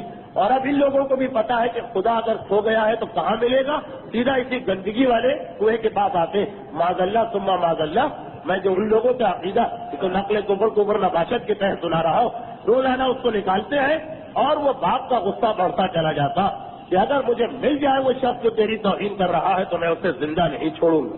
یہاں تک کہ وہ بوڑھا باپ عاجز آ گیا, اس لیے کہ خود کو گندگی میں دیکھا مگر روزہ دھلوائیے عطر لگائیے, کئی گھنٹے روزانہ سامنے نکل جاتے. محبت بھی کافروں کو ایک حد تک ہوتی، اب تو خود کے لیے وبال جان بن رہے. بہت پریشان ہو گیا جب یہ سردار قبیلہ، تو ایک دن جب یہ خود نکال کے لایا تو اپنی تلوار اس کی گردن میں لٹکا دی کہ اب تو اپنی حفاظت خود ہی کر لینا، میں نے تجھے ہتھیار دے دیا ہے، اب کوئی تجھے نقصان نہ پہنچانے پائے. اور پورا یقین ہے کہ اب تو خدا کے پاس ہتھیار بھی آ گیا، اب کون خدا کے اوپر حملہ کر سکے گا. مگر نوجوان پھر پہنچ گئے اگلی رات کو اور اس خود کو اٹھا کے لائے. یہ جو دیکھا کہ اس کے گلے میں تلوار بندھی ہوئی تو ایک مرتبہ ان کو اور جوش آیا، تلوار نکال کر ایک مرا ہوا کتا اس کی گردن میں باندھا اور اسے اٹھا کے گندگی کے کنویں میں ڈال دیا. اگلے دن جو سردار قبیلہ نے دیکھا تو اب پہلی مرتبہ اس کے ذہن کو جھٹکا لگا کہ یہ میرا کیسا خدا کہ روزانہ اس کے پیشاب سے بھرے ہوئے میں پھینکا جاتا، میں اس کو تلوار بھی دے چکا ہوں. اور یہ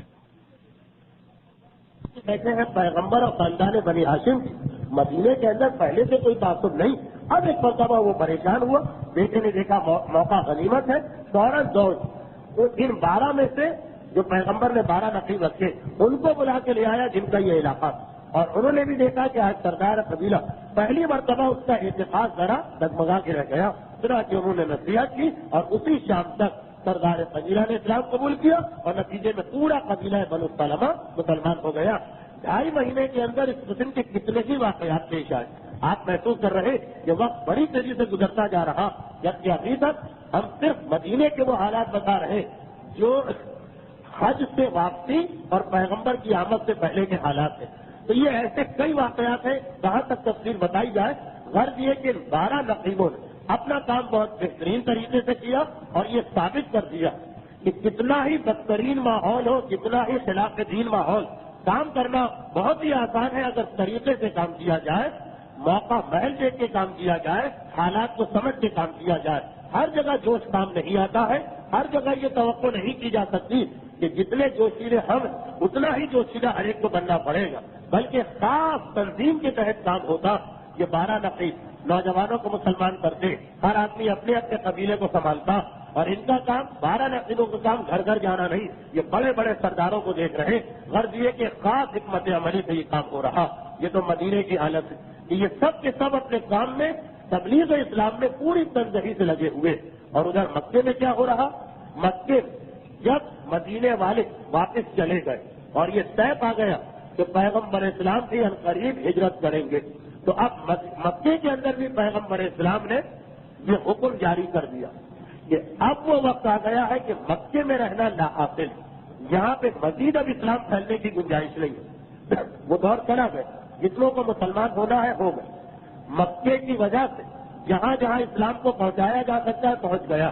اب ہمیں اپنا مرکز یہاں سے مدینہ منتقل کرنا. تو اے مکے والوں، جس کو جب موقع ملے، کوئی باقاعدہ قافلہ بنا کے نہیں، جس کو جب موقع ملے وہ مکہ چھوڑ کے چلا جائے. یہ پیغمبر اسلام حکم جاری کر چکے. اور پیغمبر اسلام نے اگرچہ یہ کہا کہ جس کو جب موقع ملے مکہ چھوڑ کے چلا جائے، مگر ساتھ میں یہ بھی کہا کہ مدینے ہی جانا کہیں اور نہ جانا. ہجرت کرنا ہے پیغمبر کو، اگرچہ حبشہ کا علاقہ زیادہ بہتر، مگر حبشہ میں ایک تو پہلے ہی بہت مسلمان پہنچ چکے، دوسرا یہ ہے کہ دور بہت ہے حبشہ، بیچ میں سمندر آ جاتا، اور تیسرا یہ کہ حبشہ والے مسلمانوں کو پناہ تو دے رہے، مگر کسی نے یہ وعدہ نہیں کیا ہے کہ ہم آپ کی حفاظت کریں گے اور آپ کی خاطر میدان میں اتریں گے. مدینہ قریب بھی ہے، راستہ بھی خشکی کا ہے اور مدینے والے جان دینے کو تیار. تو پیغمبر نے اس لیے حبشہ کو مرکز نہیں بنایا، مدینے کو مرکز بنایا. اب یہ حکم آ چکا، ایک ایک دو کر کے مسلمان نکل رہے، جس کو جہاں موقع ملتا ہے وہ چلا جاتا. ایسا نہیں ہے کہ کفار مکہ بھی خاموش بیٹھے، وہ بھی پیچھے لگے ہوئے. اس کی ساری تفصیل تو اب انشاءاللہ آئندہ ہی آ سکے گی. کہاں میں یہ سوچ رہا تھا کہ شاید پیغمبر کی ہجرت کا کچھ بیان شروع ہو جائے، اور کہاں وقت اتنی تیزی سے گزر گیا کہ خود مسلمانوں کی ہجرت آج نہیں آ سکتی. لیکن بطور مثال ایک واقعہ کہ پیغمبر اسلام حکم دے چکے، اب یہ لوگ ہجرت کرنا شروع کر رہے.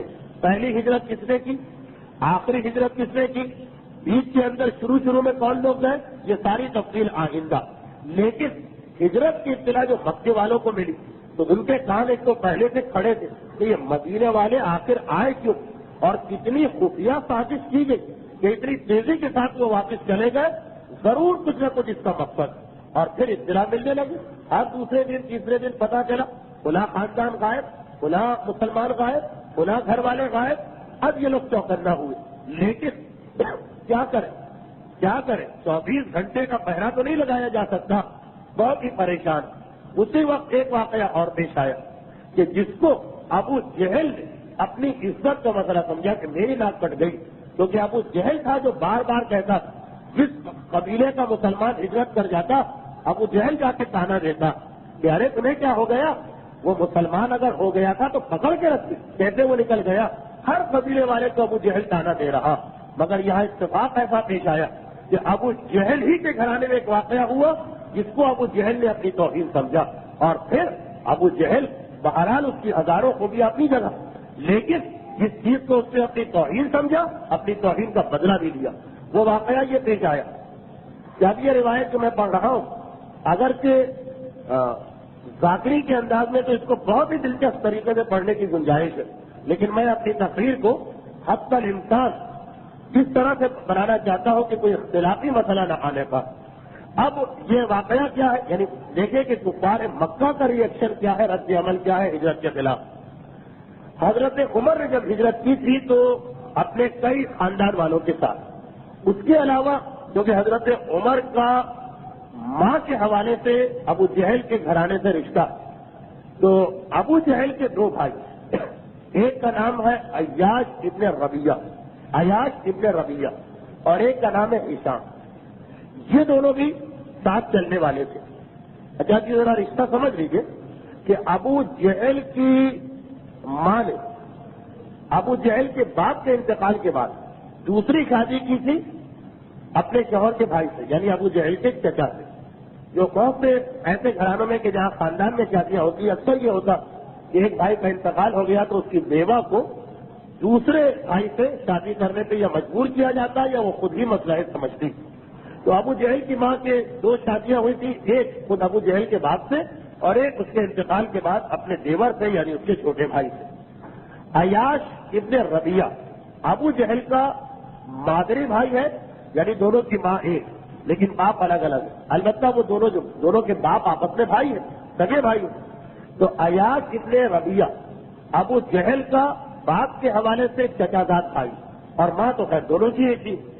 اور اسی طرح دوسرا بھائی ہشام کہ یہ ہشام ابو جہل کے باپ کی دوسری بیوی سے ہوا، بڑا پیچیدہ سا رشتہ بن رہا ہے لیکن اس رشتے کو چھوڑتے ہوئے تو یہ دو آدمی ابو جہل کے خاندان سے اسلام قبول کر چکے، اور بھی کچھ لوگ ہیں لیکن ان کا واقعہ کیونکہ ہجرت سے متعلقہ، تو یہ بھی جب حضرت عمر جانے لگے تو یہ طے پایا، ایک ہی خاندان نے پورا یہ طے پایا کہ مکے کے باہر کھلا مقام پر کتنے بجے ہم لوگ جمع ہو جائے۔ مسلمان بہت ہی چھپ چھپ کے ہجرت کر رہے، اور جو اتنے بجے تک نہیں آیا یہ سمجھ لیا جائے گا کہ یا وہ پکڑ لیا گیا یا اس کا ارادہ بدل گیا، ہم لوگ کسی کا انتظار نہیں کریں گے۔ تو ایک طرف سے حضرت عمر اپنے خاندان کو لے کے چلے، بیٹی تھی حفصہ، حضرت حفصہ کے پہلے شوہر، حضرت حفصہ کا دوسرا نکاح تو پیغمبر سے ہوا لیکن پہلے شوہر یعنی حضرت عمر، ان کی بہن، ان کا داماد، ان کی بیٹی، یہ ایک طرف سے چلے۔ پھر ابو جہل کا ایک بھائی ہشام وہ اپنے گھر سے نکلا، دوسرا بھائی عیاش کہ جس کی ماں اور ابو جہل کی ماں ایک ہی ہے وہ اپنے گھر سے نکلی۔ ہشام جو گھر سے نکلا تو پکڑ لیا گیا، ابو جہل نے دیکھ لیا، اس کو یہ بھی پتا ہے کہ میں سب کو تانا دیتا ہوں کہ تم اپنے نوجوانوں کو قابو میں نہیں رکھ سکتے ہو اور میرے گھر سے کوئی چلا جائے تو کتنی توہین ہوگی۔ ہشام جو نکلا تو ابو جہل نے دیکھ لیا، پکڑ کے لایا، پاؤں میں زنجیر باندھی اور ایک قید خانے میں اس کو ڈال دیا۔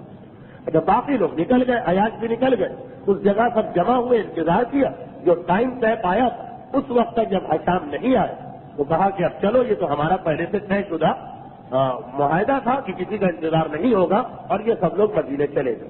پیغمبر اسلام نے اب تک ہجرت نہیں کی، پیغمبر نے تو سارے مسلمانوں کو بھیج کر پھر ہجرت کی تھی۔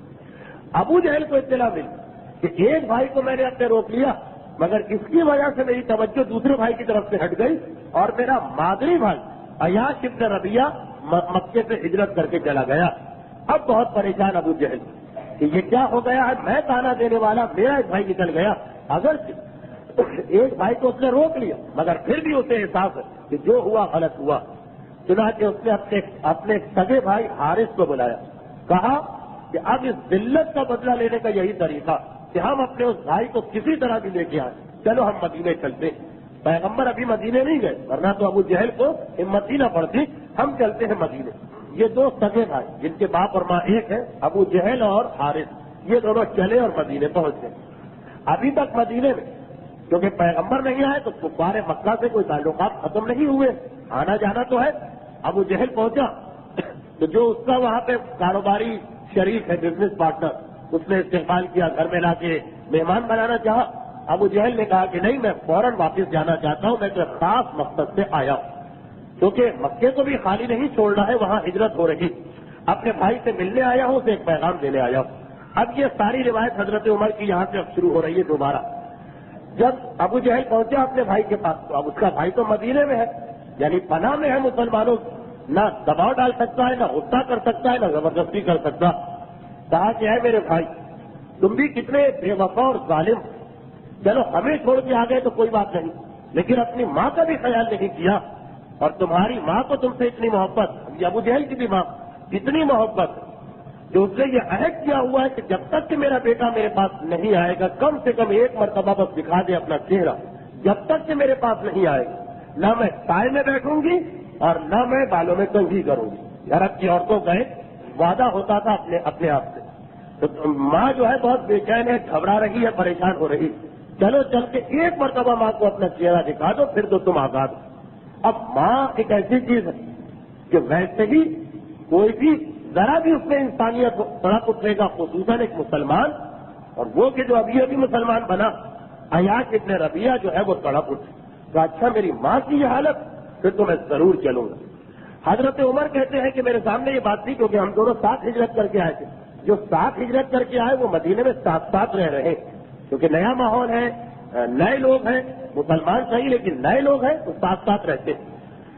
جب حضرت عمر نے یہ سنا تو عیاش ابن ربیعہ سے کہا کہ مجھے اس کے اندر دھوکے اور فریب کی بو آ رہی، اور میں تو یہ کہتا ہوں کہ تم ابو جہل کی بات نہ مانو، اور جہاں تک عیاش ابن ربیعہ نے کہا کہ ابو جہل کا مسئلہ ہی نہیں، میری ماں کا مسئلہ، تو حضرت عمر نے کہا ماں کے بارے میں بھی کیوں پریشان ہوتے ہو؟ اس نے یہ وعدہ کیا ہے کہ میں سائے میں نہ بیٹھوں گی، بیٹھنے تو اسے دھوپ میں، مکے کی گرمی پڑے گی، خود ہی اس کا دماغ خراب ہوگا، اٹھ کے اسے سائے میں آنا پڑے گا، اور تمہاری ماں نے یہ وعدہ کیا ہے کنگھی نہیں کرے گی، رہن دو، جب جوئیں پڑیں گی اس کے سر میں اور اسے کھجلی ہوگی تو خود ہی کنگھی کرنے سے مجبور ہو جائے گی، تمہیں کیا ضرورت پڑ رہی ہے کہ تم جاتے ہو اور ماں کے بارے میں پریشان ہو جاتے ہو؟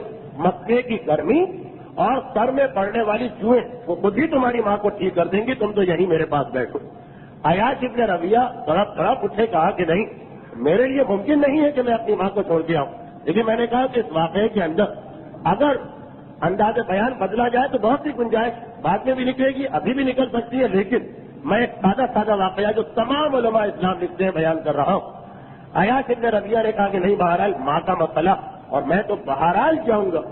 تو حضرت عمر نے جب دیکھا کہ کسی طرح بھی یہ نہیں ماننے والا تو کہا اچھا پھر ایک کام کرو، میری یہ اونٹنی ہے جو بھاگنے میں بہت تیز ہے، یہ میں تمہیں دے دیتا ہوں، یہ تمام تاریخوں کے متفقہ جملے میں پڑھ رہا ہوں، وہ بھاگنے میں بہت تیز ہے، یہ میں تمہارے حوالے کرتا ہوں کہ اگر جانا ہی تو میری اونٹنی پر بیٹھ کے جاؤ اور اس سے نہ اترنا، جہاں تمہیں شک لگے کہ دھوکہ ہو رہا فوراً بھاگ کے آ جاؤ، اس اونٹنی کا مقابلہ کسی کا کوئی جانور نہیں کر سکتا، یعنی خاص اس کو دوڑنے کے لیے، بھگانے کے لیے تربیت دی گئی، کوئی جانور اس کا مقابلہ نہیں کرے گا، یہ میری ذمہ داری۔ عیاش ابن ربیعہ نے کہا اچھا یہ بات ہے تو ٹھیک ہے، میں تیار ہوں، اتنی بات میں مان لیتا ہوں، دوستی بھی ہے، تعلقات بھی ہے، خاندانی رشتہ بھی ہے، اور وہ اونٹنی لی اور واپس آنے لگی۔ اچھا جب یہ مکے کے قریب آتے جا رہے ہیں، وہاں تک تو بالکل ٹھیک چل رہے ہیں تینوں بھائی، مکے کے قریب پہنچے، ایک دم سے ابو جہل اپنے جانور سے گر پڑا۔ بہرحال عیاش بھائی تو ہے اس کا اور مسلمان ہے، جس کے لیے حکم ہے کہ تمہیں دشمن کا بھی خیال کرنا، فوراً اٹھنے کو روکا، کیا بات؟ ابو جہل نے کہا پتہ نہیں کیا بات ہے، ایک دم سے میری طبیعت خراب ہو گئی، بھائی مکہ بہت قریب آ گیا، کتنا ہی اچھا ہو کہ اگر تم مجھے بھی اپنے ساتھ بٹھا لو اور سہارا دے دو، کیونکہ مجھ میں اب اتنی ہمت اور طاقت نہیں ہے کہ میں اپنی سواری کا جانور چلاؤں۔ عیاش ابن ربیعہ بہرحال بھائی یہ جیسا میں نے عرض کیا، اس کے دل میں رحم آیا، اونٹنی سے اترا تاکہ ابو جہل کو اٹھا کے اپنے ساتھ بیٹھا، بس ادھر وہ اترا اور بس غضب ہو گیا اس کا اترنا، دونوں بھائی دونوں طرف سے ٹوٹ پڑے اور ایک مرتبہ اس کی مشکیں کسی، ہاتھ پاؤں باندھے اپنی سواری کے جانور پہ بٹھایا اور مکے میں لے کے داخل ہو گئے. اور جہاں سے مکے میں قدم رکھا ابو جہل پورے مکے کا ایک دورہ کیا, پورے کعبے کا دورہ کیا اور ایک اعلان کرتا چلا کہ مکے والوں دیکھو یہ طریقہ ہوتا ہے لونڈے لپاڑوں کو صحیح کرنے کا, جس طرح میں نے اس کو صحیح کیا ہے تم بھی اپنے بچوں اور نوجوانوں کو, کیونکہ لفظ یہی ہے اس کے اندر, کسی طریقے سے صحیح کرو, اگر ذرا بھی ڈھیل دی تو سارے بچے تمہارے ہاتھ سے نکل جائیں گے. چاروں طرف اسے مکے میں گھمایا, اپنی عزت بھی بحال کرائی اور یہ بتایا بھی کہ مکے والوں یہ طریقہ, اور پھر لا کے اس کو اسی قید خانے میں ڈال دیا جہاں ابو جہل کا ایک اور بھائی قید خانے میں پڑا ہوا تھا. اب یہ مکے کے کافروں کا طریقہ کار ہے اپنے سگے بھائیوں کے بارے میں کہ جہاں اطلاع ملے کہ کوئی ہجرت کر رہا اس طرح سے تڑپ تڑپ کے آتے. اچھا بات تو یہاں مکمل ہو گئی, لیکن ضمنی طور پر ایک بات میں اور بتا دوں کہ پھر ان دو پہ گزری کیا, یہ واقعہ بہت بات کا ہے. خالد ابن ولید کے سگے بھائی ہیں, ان کا نام ولید ہے اور ان کے والد کا نام بھی ولید ہے, وہی ولید ابن مغیرہ جس کو قرآن نے سورہ مدثر پوری طرح اس کی مذمت کی کہ اپنی اولاد اور دولت سے اکڑتا ہے, کیا یہ قیامت کو بھول گیا. تو اسی ولید ابن مغیرہ کا ایک بیٹے خالد ابن ولید اور ایک ولید ابن ولید, باپ کے نام پہ بیٹے کا نام. جنگ بدر تک وہ کافروں کے ساتھ تھے. بدر کی لڑائی میں وہ لڑنے کے لیے بھی آئے مسلمانوں سے. اس جنگ میں شکست ہوئی کفار کو اور ولید گرفتار ہو گئے. جب مدینے میں رہے تو آپ دیکھیے مدینے میں پہلی مرتبہ انہوں نے صحیح معنوں میں دیکھا کہ اسلام کیا. مکے میں تو کسی کو پیغام اسلام سننے ہی نہیں دیا جا رہا. اب انہوں نے دیکھا کیا ان کے دل پہ اثر ہوا اور سچے دل سے یہ مسلمان ہو گئے. اچھا بدر کی لڑائی کے بعد یہ طے ہوا تھا کہ جو کفار کے قیدی وہ فدیہ دے اور ان کو لے جائے. خالد بھی آئے اپنے بھائی کو چھڑوانے کے لیے, فدیہ دیا اور لے کے چلے. جب یہ مدینے سے باہر نکل گئے جہاں آج احرام پہنا جاتا ہے مسجد شجرہ, وہاں پہ ولید اپنے بھائیوں سے جھگڑا کر کے واپس مدینے آ گئے. پیغمبر نے دیکھا, پوچھا کیا بات ہے, ابھی تو تم گئے تھے دوبارہ کیوں آ گئے؟ کہا اللہ کے رسول اب میرا وہاں جانا بیکار ہے کیونکہ میں مسلمان بن چکا ہوں, اس لیے آپ کے ساتھ رہنے آیا ہوں. پیغمبر نے کہا پھر تم نے پہلے ہی یہ اعلان کیوں نہ کر دیا, یہ فدیے کا جو مسئلہ تھا. تو کہا اگر پہلے اعلان کر دیتے تو ویسے ہی آزاد ہو جاتے. کہا کہ اگر میں پہلے اعلان کر دیتا تو کوئی یہ نہ سمجھتا کہ پیسے بچانے کی خاطر میں نے اسلام قبول کیا, میں وہ فدیہ نہیں دینا چاہتا ہوں, اس لیے پورا فدیہ دے کے پھر میں مسلمان بنا.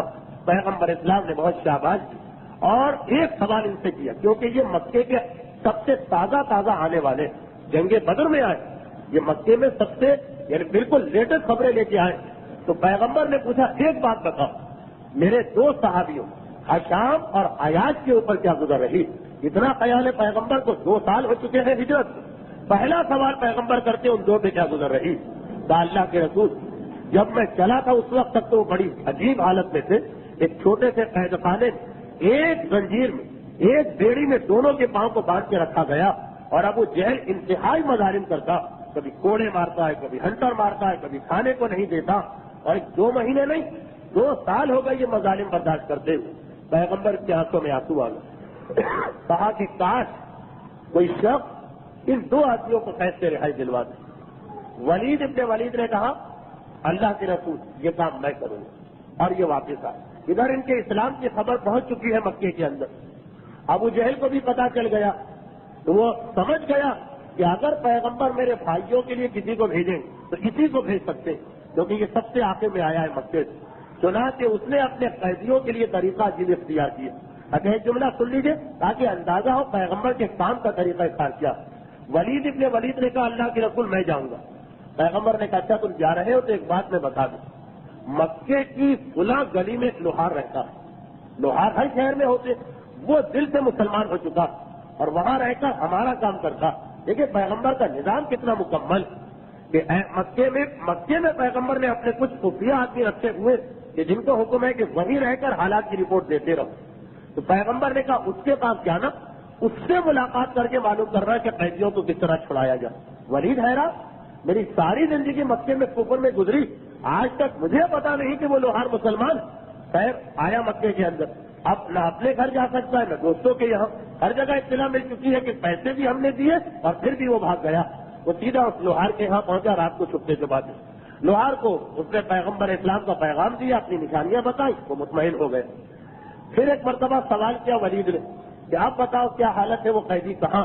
وہی ابو جہل کے قید خانے میں ہوں گے؟ لوہار نے کہا نہیں، تمہاری رہائی کی اطلاع ملتے ہی ابو جہل نے طریقہ اختیار کیا کہ روزانہ ان کا قید خانہ بدلتا اور کسی کو پتا نہیں ہوتا کہ آج ان کو کہاں رکھا گیا۔ یہ تو بڑی پریشانی کی بات ہے، اب کیا کیا جائے؟ پریشانی کے عالم میں ہے اور بھیس بدل کے مکے کی گلیوں میں گھوم رہے اور سوچ رہے کہ کس طرح سے قیدی کا پتہ چلے۔ ایک مرتبہ گھومتے گھومتے یہ ذرا مکے کے باہر نکلے، دیکھا ایک عورت سر پہ کھانا رکھ کے لے جا رہی۔ ہندوستان اور پاکستان کے دیہاتوں میں یہ کام منظر ہے کیونکہ کھیتی باڑی ہوتی، عرب کے اندر تو یہ بالکل ہی عجیب منظر۔ دل میں سوچا کہ شاید یہ کسی خفیہ مقام تک جا رہی ہے، تو کون سا خفیہ مقام ہو؟ قریب پہنچی اور کہا کہ بہن تم اس دھوپ میں اس وقت کہاں جا رہی؟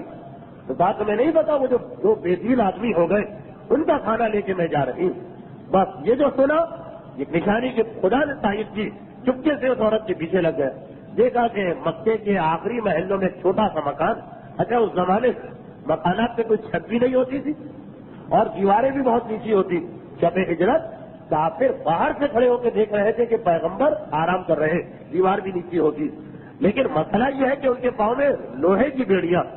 واپس آ گئے لوہار کے پاس اور کہا کہ یہ تو مسئلہ حل ہو گیا کہ وہ قیدی کہاں، اب ایک مسئلہ ہے کہ وہ بیڑیاں کس طرح کاٹی جائیں ایسی کہ آواز بھی نہ ہو۔ اب جب دیوار چھت نہیں اور دیوار نیچے، تو جس کا جہاں فائدہ اس کا ہے وہاں نقصان بھی ہے کہ ذرا سی آواز بھی پھیلے گی پورے محلے میں، کوئی ایسا طریقہ بتاؤ۔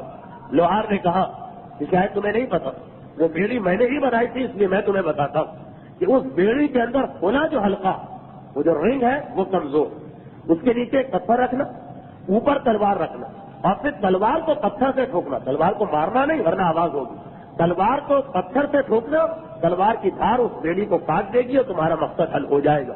ذرا دیکھیں کہ پیغمبر اسلام کیا طریقہ کار اختیار کیا ہوا ہے، کس انداز سے ان لوگوں سے کام لیا جا رہا۔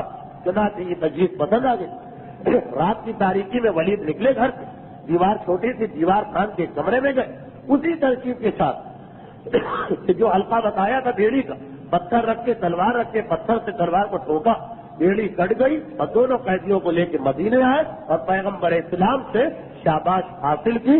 تو یہ دو وہ قیدی جو ہجرت کی نیت سے نکلے تھے اور 2 سال کے بعد مدینے پہنچے، لیکن دوسرے بہت سارے مسلمان کہ جہاں ہجرت کی نیت کر کے نکلے اور پھر پروردگار نے ان کا راستہ آسان کیا، وہ مدینے پہنچتے چلے گئے۔ اب یہ جو مسلمان نکلے ہیں مکے سے، ان میں پہلا کون ہے، آخری کون ہے، پیغمبر کس طرح سے ہجرت کرتے، یہ انشاءاللہ ہماری آئندہ جو سیرت رسول پر ہماری 54ویں تقریر ہوگی اس کا عنوان ہوگا۔ تو آج مدینے میں کس طرح کام ہوا اور مکے میں ہجرت کی مزاحمت کس طرح ہوئی، یہ ہمارا عنوان رہا تھا۔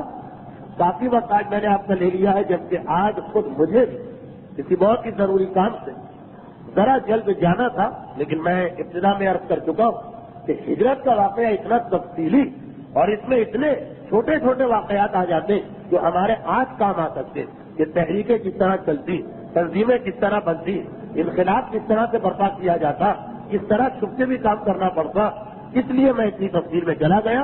انشاءاللہ آئندہ تقریر تو یقیناً ہجرت رسول کے بیان پر ہوگی، البتہ ابتدائی حصے میں مسلمانوں کی ہجرت کا بیان کیا جائے گا۔ درس میں شریک ہونے والوں اور تاریخ سننے والوں کو اس یہاں کا طریقہ کار تو معلوم ہے کہ کتنی ہی دیر ہو جائے، لیکن مسائل کا وقت کم کیا جا سکتا ہے، اس کو چھوڑا نہیں جا سکتا ہے۔ اس اعتبار سے 2-3 مسئلے فقہ کے بیان کر دوں آج کے لیے، اور پھر باقی گفتگو تفصیل کے ساتھ آئندہ ہوگی۔ پچھلے ہفتے مسائل بہت زیادہ آ گئے تھے، تو آج اس کا ایڈجسٹمنٹ ہو جائے گا، ایک توازن قائم ہو جائے گا۔ ایک مسئلہ جو پچھلی دفعہ میں نے صحیح بیان کیا لیکن الفاظ میں کچھ پیچیدگی ہو گئی، تو سننے والوں میں سے بہت کو دھوکہ ہو گیا، میں اس کی اصلاح کر دوں۔ مسئلہ یہ تھا کہ ایک آدمی پر اگر قرضہ ہے تو حج معاف نہیں ہوتا، بلکہ اس کے اوپر واجب ہے کہ قرضہ اپنی جگہ پر وہ حج پر چلا جائے، صرف اس قرضے کی وجہ سے حج معاف ہے کہ اگر حج پر چلے گئے تو یہ قرضہ ادا ہی نہیں کر پائیں گے اور بعد میں واپس آ کے بڑی پریشانی ہوگی۔ ایسا اگر کوئی قرضہ ہے تو حج معاف ہے، یہ پیسے جا کے قرضے میں دے دیجیے۔ لیکن اگر ایسا قرضہ کہ کوئی پریشانی نہیں، واپس آ کے بھی ادا کر سکتے، نہ قرضہ دینے والے کی طرف سے کوئی پولیس ہے، تھانہ ہے، دباؤ ہے، اور نہ ہی ہماری مالی حیثیت اتنی خراب ہے کہ واپس آ گئے تو کوئی پیسہ نہیں رہے گا. جیسے کمپنیوں سے یا اداروں سے جو لوگ قرضے لیتے ہر مہینے تنخواہ سے کٹتا رہے گا. تو اس قسم کا قرضہ کہ اگر حج پر چلے جائیں تو کوئی فرق نہیں پڑے گا زیادہ. اس قرضے والے آدمی پر واجب ہے کہ وہ حج کرے. قرضے کا نام لے کے حج سے اس کو بری و ذمہ نہیں کیا گیا. یہ مسئلہ بیان ہوا تھا، مگر اس میں غلط فہمی ہو گئی. غلط فہمی کیا ہوئی کہ آج کل ایک طریقہ یہ نکلا ہے کہ کیونکہ بہت سے ادارے اور کمپنیاں خصوصاً بینک اپنے ملازمین کو قرضہ دے دیتے ہیں، تو بہت سے لوگ بغیر ضرورت کے بھی قرضہ لے لیتے ہیں کہ بھائی یہ قرضہ مل رہا ہے، سہولت ہے تو کیوں نہ فائدہ اٹھائے، اور یہ قرضہ لے کے رکھ لیتے ہیں اپنے پاس، یا کہیں جمع کرا دیا یا کہیں انویسٹ کر دیا. تو یہ جو قرضے کا پیسہ آپ نے لیا، جو خود قرضہ جو لیا وہ پیسہ جو ہے اس کی وجہ سے حج واجب نہیں. یہ بات ہو رہی تھی کہ قرضہ آپ لے چکے، وہ پیسے ختم ہو گئے، اب آپ قرضے کو چکانے کے لیے یا ادا کرنے کے لیے پیسے جمع کر رہے ہیں. اپنے پیسے کو کاروبار میں سے، تنخواہ میں سے ڈیسیاں ڈال کے جمع کر رہے. وہ جو پیسہ آپ نے جمع کیا ہے جو آپ قرضے میں دیں گے، اس کی وجہ سے حج واجب ہو جائے گا. لیکن اگر وہی پیسہ آپ کے پاس پڑا ہے جو آپ قرضے میں لے کے آئے ہیں، وہ کہیں خرچ نہیں کیا ہے آپ نے، وہ اگر پیسہ آپ کے پاس پڑا ہے تو اس سے حج واجب نہیں، بلکہ اس پر خمس بھی واجب نہیں ہے چاہے 10 سال پڑا رہے، اور اس پر حج بھی واجب نہیں. خمس اور حج کا مسئلہ آتا ہے یہ جو قرضہ آپ نے لیا اس کو دینے کے لیے اپنا جو پیسہ آپ جمع کریں گے، اپنی تنخواہ میں سے یا اپنے کاروبار میں سے جو پیسہ نکالیں گے اس کے اوپر حج واجب ہوتا ہے. یہ غلط فہمی گزشتہ منگل کے مسائل میں ہو گئی تھی.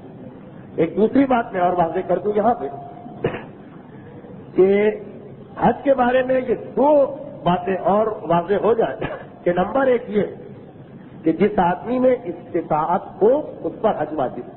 استطاعت کا مطلب یہ کہ آنے جانے کا خرچہ، اس دوران گھر والوں کا خرچہ، واپس آ کر بھی اس کا روزگار برقرار رہے. ایسا نہ ہو کہ نوکری چھوٹ گئی یا 1 مہینہ باہر رہنے کی وجہ سے کاروبار ختم ہو گیا، اب دوبارہ کاروبار نہیں شروع ہو سکتا ہے، سارے گاہک ٹوٹ گئے. اگر اس قسم کا کوئی مسئلہ ہے تو حج معاف ہے. استطاعت ہو یعنی حج کا خرچہ ہو، جانے آنے کی طاقت ہو، گھر والوں کے لیے خرچہ دے کے جائیں، اور واپس آ کر بھی روزگار کا انتظام رہے. چاہے وہ پہلا روزگار ختم ہو جائے لیکن اگر دوسرا شروع ہو سکتا ہے تو حج واجب رہے گا. یہ تو ہو گیا ایک آپ مسئلہ. لیکن اس میں یہ واجب نہیں ہے کہ آدمی اپنی استطاعت بنائے. اگر خود بخود استطاعت بن گئی تو حج واجب. اپنے آپ کو استطاعت والا بنانا واجب نہیں. یعنی فرض کیجیے کہ ایک آدمی کی اتنی آمدنی ہے کہ اگر وہ ہر مہینے 500 روپئے یا 1000 روپئے یا 2000 روپئے بچانا چاہے تو بچا سکتا، اور اتنے پیسے بچائے گا تو سال کے آخر میں حج کا خرچہ نکل آئے گا. تو یہ واجب نہیں ہے کہ حج کی وجہ سے انسان اپنے آپ کو بنائے حج والا. حج کے قابل بنانا واجب نہیں. اگر خود بخود اتنے پیسے آ گئے یا یہ کہ آپ نے جمع کر لیے تو حج واجب ہوگا. لیکن یہ نہیں ہے کہ حج کے لیے اپنے پیسے کو روکو اور جمع کرو، یہ واجب نہیں. اچھا اگر یہ واجب ہو جاتا، اسلام کہتا کہ نہیں، واجب ہے تمہارے لیے کہ اگر تمہاری حیثیت ہے تو اپنے آپ کو حج کے قابل بناؤ. اگر یہ واجب ہو جاتا تو کیا فرق پڑتا؟ کئی فرق پڑ جاتے. اس میں وہ لوگ بھی آ جاتے، مثلا ایک آدمی وہ چاہے تو قرضہ لے سکتا ہے کسی کمپنی سے، لیکن چونکہ ابھی مسئلہ یہ ہے کہ اپنے آپ کو حج کے قابل بنانا واجب نہیں. اپنا لے قرضہ کوئی بات نہیں، قرضہ لے کے حج پہ جانا واجب نہیں ہے، یہ ذہن میں رکھیے گا. یہ واجب نہیں ہے کہ اگر آپ کو قرضہ کہیں سے مل رہا تو واجب ہے قرضہ لو اور حج کے اوپر جاؤ، یہ واجب نہیں. لیکن اگر وہ مسئلہ ہوتا کہ اپنی حیثیت حج کے لیے بنانا واجب، تو یہ ہے کہ آپ کے لیے واجب ہو جاتا کہ آپ تاریخوں میں قرضہ ڈھونڈیں کہ کہیں سے بھی قرضہ مل جائے تو حج پر جائیں. یا یہ کہ ایک اور مسئلہ جو بعض علماء نے بڑا عجیب مسئلہ بتایا، خواتین تو خصوصیت کے ساتھ دشمن ہو جائیں گے ایسے علماء سے، لیکن اگر یہ ہوتا، وہ مسئلہ یہ کہ اگر یہ واجب ہوتا کہ اپنے آپ کو حج کے قابل بناؤ، تو جن علماء کے نزدیک یہ واجب ہے وہ کہتے ہیں پھر اگر کوئی آدمی ایسا ہے کہ جس کے لیے شادی فی الحال واجب نہیں، فی الحال وہ شادی کے بغیر گزارا کر سکتا، تو اس کے لیے پھر واجب ہے کہ اپنی بیوی کو طلاق دے. دیکھیے طلاق ایک ویسے ہی بڑا مسئلہ ہے ہمارے معاشرے کا. میرے الفاظ کو غلط سلط سن کے کوئی کہہ دے کہ آج طلاق کی حمایت میں تقریر کی گئی تو یہ تو میرے اوپر ظلم ہو جائے گا. مسئلہ سمجھے کہ اگر یہ واجب ہو جاتا کہ اپنی حیثیت حج والی بناؤ تو وہ آدمی کہ جس کی شادی ہو گئی, 1-2 بچے ہیں, اب وہ ہے بغیر شادی کے بھی کچھ عرصے رہ سکتا, 2 سال 1.5 سال بغیر شادی کے گزارا کر سکتا, تو ایسے مرد پر واجب ہو جاتا کہ اپنی بیوی کو طلاق دے گا, اور طلاق دے گا تو اس کا نان نفقہ یہ سب بچے گا, اس کو جمع کرے اور حج کے اوپر جائے, اور پھر بعد میں جب ضرورت پڑے تو دوبارہ شادی کرے, چاہے اسی سے چاہے کسی اور سے. اگر یہ مسئلہ ہمارے فقہ میں آ جائے کہ استطاعت بنانا واجب ہے, اپنے آپ کو حج والا بنانا واجب ہے, تو یہ بھی واجب ہو جائے گا. جو مسئلہ آپ نے ابھی سنا, ہو سکتا ہے کبھی کوئی مرجے فتویٰ دے دے تو یہ واجب ہو جائے گا. تو میں صرف وضاحت کے لیے کہ کیوں سے اپنے آپ کو حج کے قابل بنانا واجب نہیں, اس لیے پیسے جمع کرنا حج کی نیت سے یہ آپ پر واجب نہیں. جمع کر لیں تو بہت اچھا, واجب نہیں. قرضہ مل رہا تو قرضہ لے کے حج میں جانا واجب نہیں.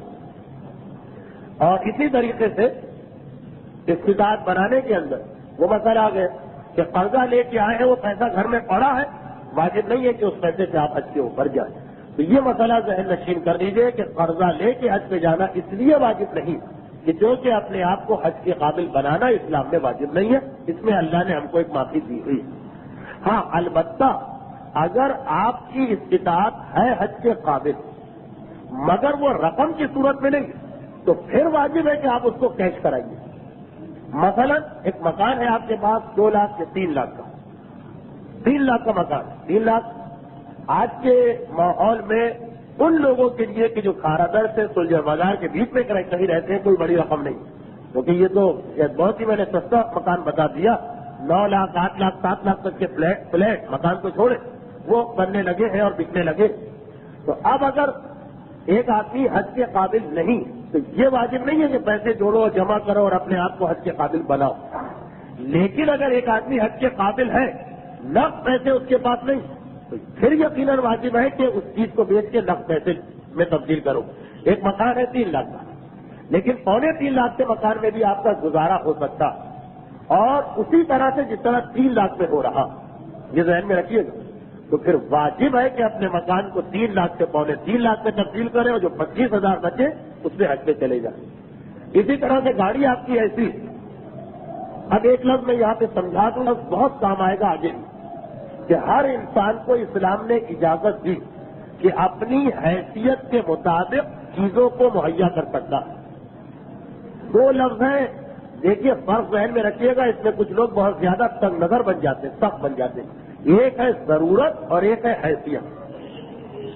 بعض لوگ کہتے ہیں کہ جو ضرورت آپ کی ہے اس کے مطابق زندگی گزارے. تو بھائی اگر آپ کا گزارا فرض کیجئے کہ 2 کمروں کے فلیٹ سے ہوتا تو 3 کمرے کا فلیٹ آپ کے لیے غلط, ان لوگوں کے کہنے کے مطابق. اگر آپ موٹر سائیکل پہ گزارا کر سکتے ہیں تو گاڑی خریدنا آپ کے لیے غلط. اگر آپ پنکھے سے گزارا کر سکتے ہیں تو ایئر کنڈیشن آپ کے لیے غلط. یہ بعض لوگوں کا نظریہ, مگر اسلام کے اعتبار سے یہ نظریہ نہیں. اسلام یہ نہیں کہتا ہے کہ ضرورت, اسلام کہتا ہے آپ کی جو حیثیت ہے, حیثیت کے مطابق آپ زندگی گزار سکتے ہیں. اب ضرورت تو موٹر سائیکل سے پوری ہو رہی, لیکن گاڑی کی ہماری حیثیت ہے. عام لوگوں سے پوچھا جائے تو وہ کہیں گے ہاں ان کے پاس گاڑی ہونی چاہیے, یہ اتنے مالدار ہے کہ گاڑی ہونی چاہیے. 2 کمروں سے گزارا ہو سکتا, لیکن اگر ہم ایک مکان لے رہے کلفٹن میں یا ڈیفینس میں 500 گز کا یا 800 گز کا, تو وہ ہماری حیثیت کے مطابق. اتنے ہی ایسے لوگ ہیں کہ بیٹا بیٹی سب شادی کرا کے الگ ہو گئے. ایک بوڑھا باپ ایک بوڑھی ماں کلفٹن کے مطلب 800 گز کے بنگلے میں رہ رہے. وہ اسلام نے اجازت دی اگر مالی اعتبار سے ان کی اتنی حیثیت ہے. تو یہ لفظ ضرور ذہن میں رکھیے کہ آپ کی جو ضرورت ہے صرف اتنی چیزیں خریدنا, یہ اسلام نے پابندی نہیں لگائی. آپ نے کہا کہ نہیں آپ کو سہولت, اپنی ضرورت سے زیادہ بھی خرید سکتے, بس آپ کو اپنی حیثیت کا خیال کرنا. حیثیت یعنی اسٹیٹس, معاشرے میں جو آپ کی تنخواہ ہے, جو آپ کا خاندان ہے, اس کو دیکھتے ہوئے کون سی چیز ایسی ہے کہ آپ خریدیں تو لوگ کہیں کہ اس نے تو بہت مہنگی چیز خرید لی, یہ تو اس کی حیثیت سے بڑھ گئی چیز. تو جہاں تک آپ اپنی حیثیت کے مطابق خریدیں گے وہاں تک اسلام آپ کا ساتھی لے سکتے ہو, چاہے ضرورت سے زیادہ ہو. گھر میں ایک فریج سے کام چل رہا, لیکن ہماری حیثیت اتنی ہے کہ ہم 2 فریج گھر میں رکھ سکتے ہیں. ہمیں 2 فریج کی اسلام سہولت دے دیتا، پنکھے سے کام چل رہا، مگر حیثیت ہماری اتنی ہے کہ ایئر کنڈیشن لگا لے تو لوگوں کو تعجب نہیں ہوگا. اب پنکھے کے باوجود ایئر کنڈیشن کی ہم کو اجازت مل جائے گی. اب آئیے حج کے مسئلے میں. حج کا مسئلہ یہ کہ جو چیز بھی آپ کی حیثیت سے زیادہ ہو اسے بیچ کر حج پہ جانا واجب ہے. وہ گویا آپ کی استطاعت بن گئی ہے لیکن پیسے کے بدلے مکان کی صورت میں بنی. ہاں، وہ لوگ جو یہ جملہ کہتے ہیں وہ غلطی کر رہے ہیں. کچھ لوگ اس جملے کو بدل دیتے ہیں. وہ کہتے ہیں کہ جو چیز آپ کی ضرورت سے زیادہ ہے اسے بیچ کے حج پہ جائیے. جی نہیں، ضرورت سے اگر زیادہ ہو تو آپ پر بیچنا واجب نہیں. حیثیت سے اگر زیادہ ہو جائے تو بیچنا واجب. میں بالکل ایک آخری مثال دے دوں تاکہ بات بالکل واضح ہو جائے. ایک عورت کو زیور کتنا چاہیے؟ ضرورت کے اعتبار سے تو شاید 2 سیٹ اس کے پاس کافی ہے. تقریبات میں جانا ہے، کبھی یہ پہن جائے کبھی وہ پہن جائے. لیکن اگر اپنے شوہر کی تنخواہ اور اپنے میکے کی وجہ سے اس کی حیثیت ایسی ہے کہ 10 تولے 15 تولے 20 تولے سونا اس کے پاس ہو سکتا، تو چاہے اس کی ضرورت 5 تولے میں پوری ہو رہی، مگر اسلام کہتا ہے تمہاری حیثیت اگر 10 تولے کی تو 10 تولے تک زیور تم رکھ سکتی. حیثیت سے زیادہ ہو جائے زیور پھر بیچ کر حج پہ جانا واجب ہے اگر حج کا خرچہ نکل آئے. لیکن اگر ضرورت سے زیادہ زیور ہے اس کو بیچنا واجب نہیں. یہی مکان کا مسئلہ کہ ضرورت تو ہاردر کے ایک فلیٹ میں بھی پوری ہو سکتی. کیا ضرورت ہے کہ 8 لاکھ کا سولجر بازار میں ایک فلیٹ خریدا جائے؟ لیکن ضرورت کی بات ہے. اگر آپ کی حیثیت ایسی کہ آپ یہاں کا فلیٹ چھوڑ کے وہاں 8 لاکھ کا خرید سکتے ہیں فلیٹ، وہ اسلام کہے گا آپ کی حیثیت ہے وہ جائز، اس کو بیچ کے حج پہ جانا واجب نہیں. لیکن اگر آپ کی حیثیت سولجر بازار کی اور آپ الیکشن میں جا کے 20 لاکھ کا ایک فلیٹ خریدتے، وہ حیثیت سے زیادہ ہو گئے، اس کو بیچ کے حج کے اوپر جانا واجب. تو خلاصہ نکلا اس مسئلے کہ ہر وہ چیز جو انسان کی حیثیت سے زیادہ ہو جائے اس کو بیچ کے حج پہ جانا واجب. کوئی یہ نہ کہے کہ یہ تو گویا وہی پرانا مسئلہ ہو گیا کہ اپنے آپ کو حج کے قابل بناؤ. جی نہیں، آپ آلریڈی بنے ہوئے ہیں. البتہ یہ ہے کہ بجائے پیسے کے آپ کے پاس زمین ہے، بجائے پیسے کے آپ کے پاس زیور ہے. ہاں، حیثیت سے زیادہ چیز کو بیچ کے جانا واجب. لیکن اگر کوئی چیز ضرورت سے زیادہ اور حیثیت کے اندر ہے اس کو بیچنا واجب نہیں ہے. یہ ہو گیا پہلا مسئلہ. اور دوسرا اور آخری مسئلہ جو میں نے کہا تھا 2 مسئلے سمجھ لینا ضروری، وہ یہ کہ جس آدمی پر حج واجب نہ ہو، حج واجب نہیں، اور وہ چلا جائے حج کے اوپر، چلا گیا حج کے اوپر، واجب نہیں تھا چلا گیا. مثلا واجب تو یہ تھا کہ ہمارے پاس حج کا پورا خرچہ ہو، گھر والوں کا خرچہ ہو، واپسی میں روزگار ہو. ہمارے پاس پیسے کم ہیں، قرضہ لے کے چلے گئے، تو جو حج ہم کریں گے یہ حج صحیح ہو جائے گا. یہ نہیں ہے کہ حج غلط ہو گیا کہ کیوں کیا حج، لیکن یہ واجب حج نہیں کہلائے گا. یعنی بعد میں اگر کبھی اللہ نے اتنی حیثیت دے دی کہ اپنا حج ہم اپنے پیسوں سے کر سکتے، قرضے ورضے والا نہیں، تو دوبارہ جانا پڑے گا. جبکہ حج زندگی میں 1 مرتبہ مگر واجب 1 مرتبہ. اگر پہلا والا حج آپ نے ایسا کیا کہ واجب نہیں تھا، جیسے میں ایک مثال بالکل واضح کر دوں کہ مکان آپ کی حیثیت کے مطابق تھا تو اس کو بیچنا واجب نہیں، لیکن آپ چلے گئے اس کو بیچ کے اور حج کر کے آ گئے، تو چونکہ یہ واجب حج نہیں، حج کا ثواب آپ کو ملا اور بہت ثواب ملا، اتنی بڑی آپ نے قربانی دی، لیکن یہ آپ کا واجب حج نہیں ہوا. اگر آئندہ کبھی آپ کے پاس اپنا پیسہ اتنا آ گیا دوبارہ حج پہ جانا پڑے گا. ایک عورت کے پاس جو اس کی حیثیت کا زیور ہے وہ بیچنا واجب نہیں، مگر اتنا شوق تھا حج کا کہ وہ زیور بیچ کے چلی گئی جو واجب نہیں تھا اس کا. ٹھیک ہے، وہ حج ہو گیا، مستحب حج ہوا، ثواب ملا، بڑا درجہ ملا، لیکن واجب حج اس کی گردن سے نہیں اترا. اگر آئندہ کبھی اس کی اپنی حیثیت ہو گئی تو اس کو دوبارہ حج کے اوپر جانا پڑے گا. تو یہ ایک مسئلہ ذہن میں رکھیے کہ اگر کوئی آدمی مستحب حج کر لیتا تو یہ واجب حج معاف نہیں ہوتا. جب کبھی واجب ہوا اگر تو دوبارہ جانا پڑے گا، اور مرتے دم تک اگر کبھی حیثیت نہیں ہوئی تو ٹھیک ہے، کوئی حج واجب نہیں ہے، اور اسی عمل کو اسلام بالکل صحیح قرار دے گا. البتہ یہ دونوں مسئلے جو آج میں نے بتائے اس میں حج معاف ہونے کے زیادہ مسئلے نکل رہے. تو ایسا نہ ہو کہ کوئی آدمی ان چیزوں سے ناجائز فائدہ اٹھانے اور جانے والا بھی ہو تو جانے سے انکار کر دے. اسحاق ابن عمار کہتے ہیں کہ مولا میری سمجھ میں نہیں آتا ہے کہ کون سی بیماری مجھے لگ گئی ہے کہ پیچھا ہی نہیں چھوڑ رہی. کئی مہینے ہو گئے مسلسل بیمار ایک صحت مند ہٹا کٹا آدمی. امام نے کہا یہ بتاؤ کہ کہیں ایسا تو نہیں کہ کوئی آدمی حج پہ جانا چاہتا ہو اور تم نے اس کو روک دیا. کہا ہاں مولا، ایک آدمی نے مجھ سے آ کے مشورہ لیا تھا کہ پیسے تھوڑے کم ہیں، ذرا میں زحمتیں اٹھا کے حج پہ جانا چاہتا ہوں، کیا اجازت ہے اس کی؟ تو میں نے اس کی حالت دیکھ کے کہا کہ کیا ضرورت ہے تمہیں اپنے آپ کو زحمت میں ڈالنے کی، جب اللہ نے حج تم پر معاف کر دیا، کوئی ضرورت نہیں، گھر میں بیٹھو. اور وہ حج پہ نہیں گیا.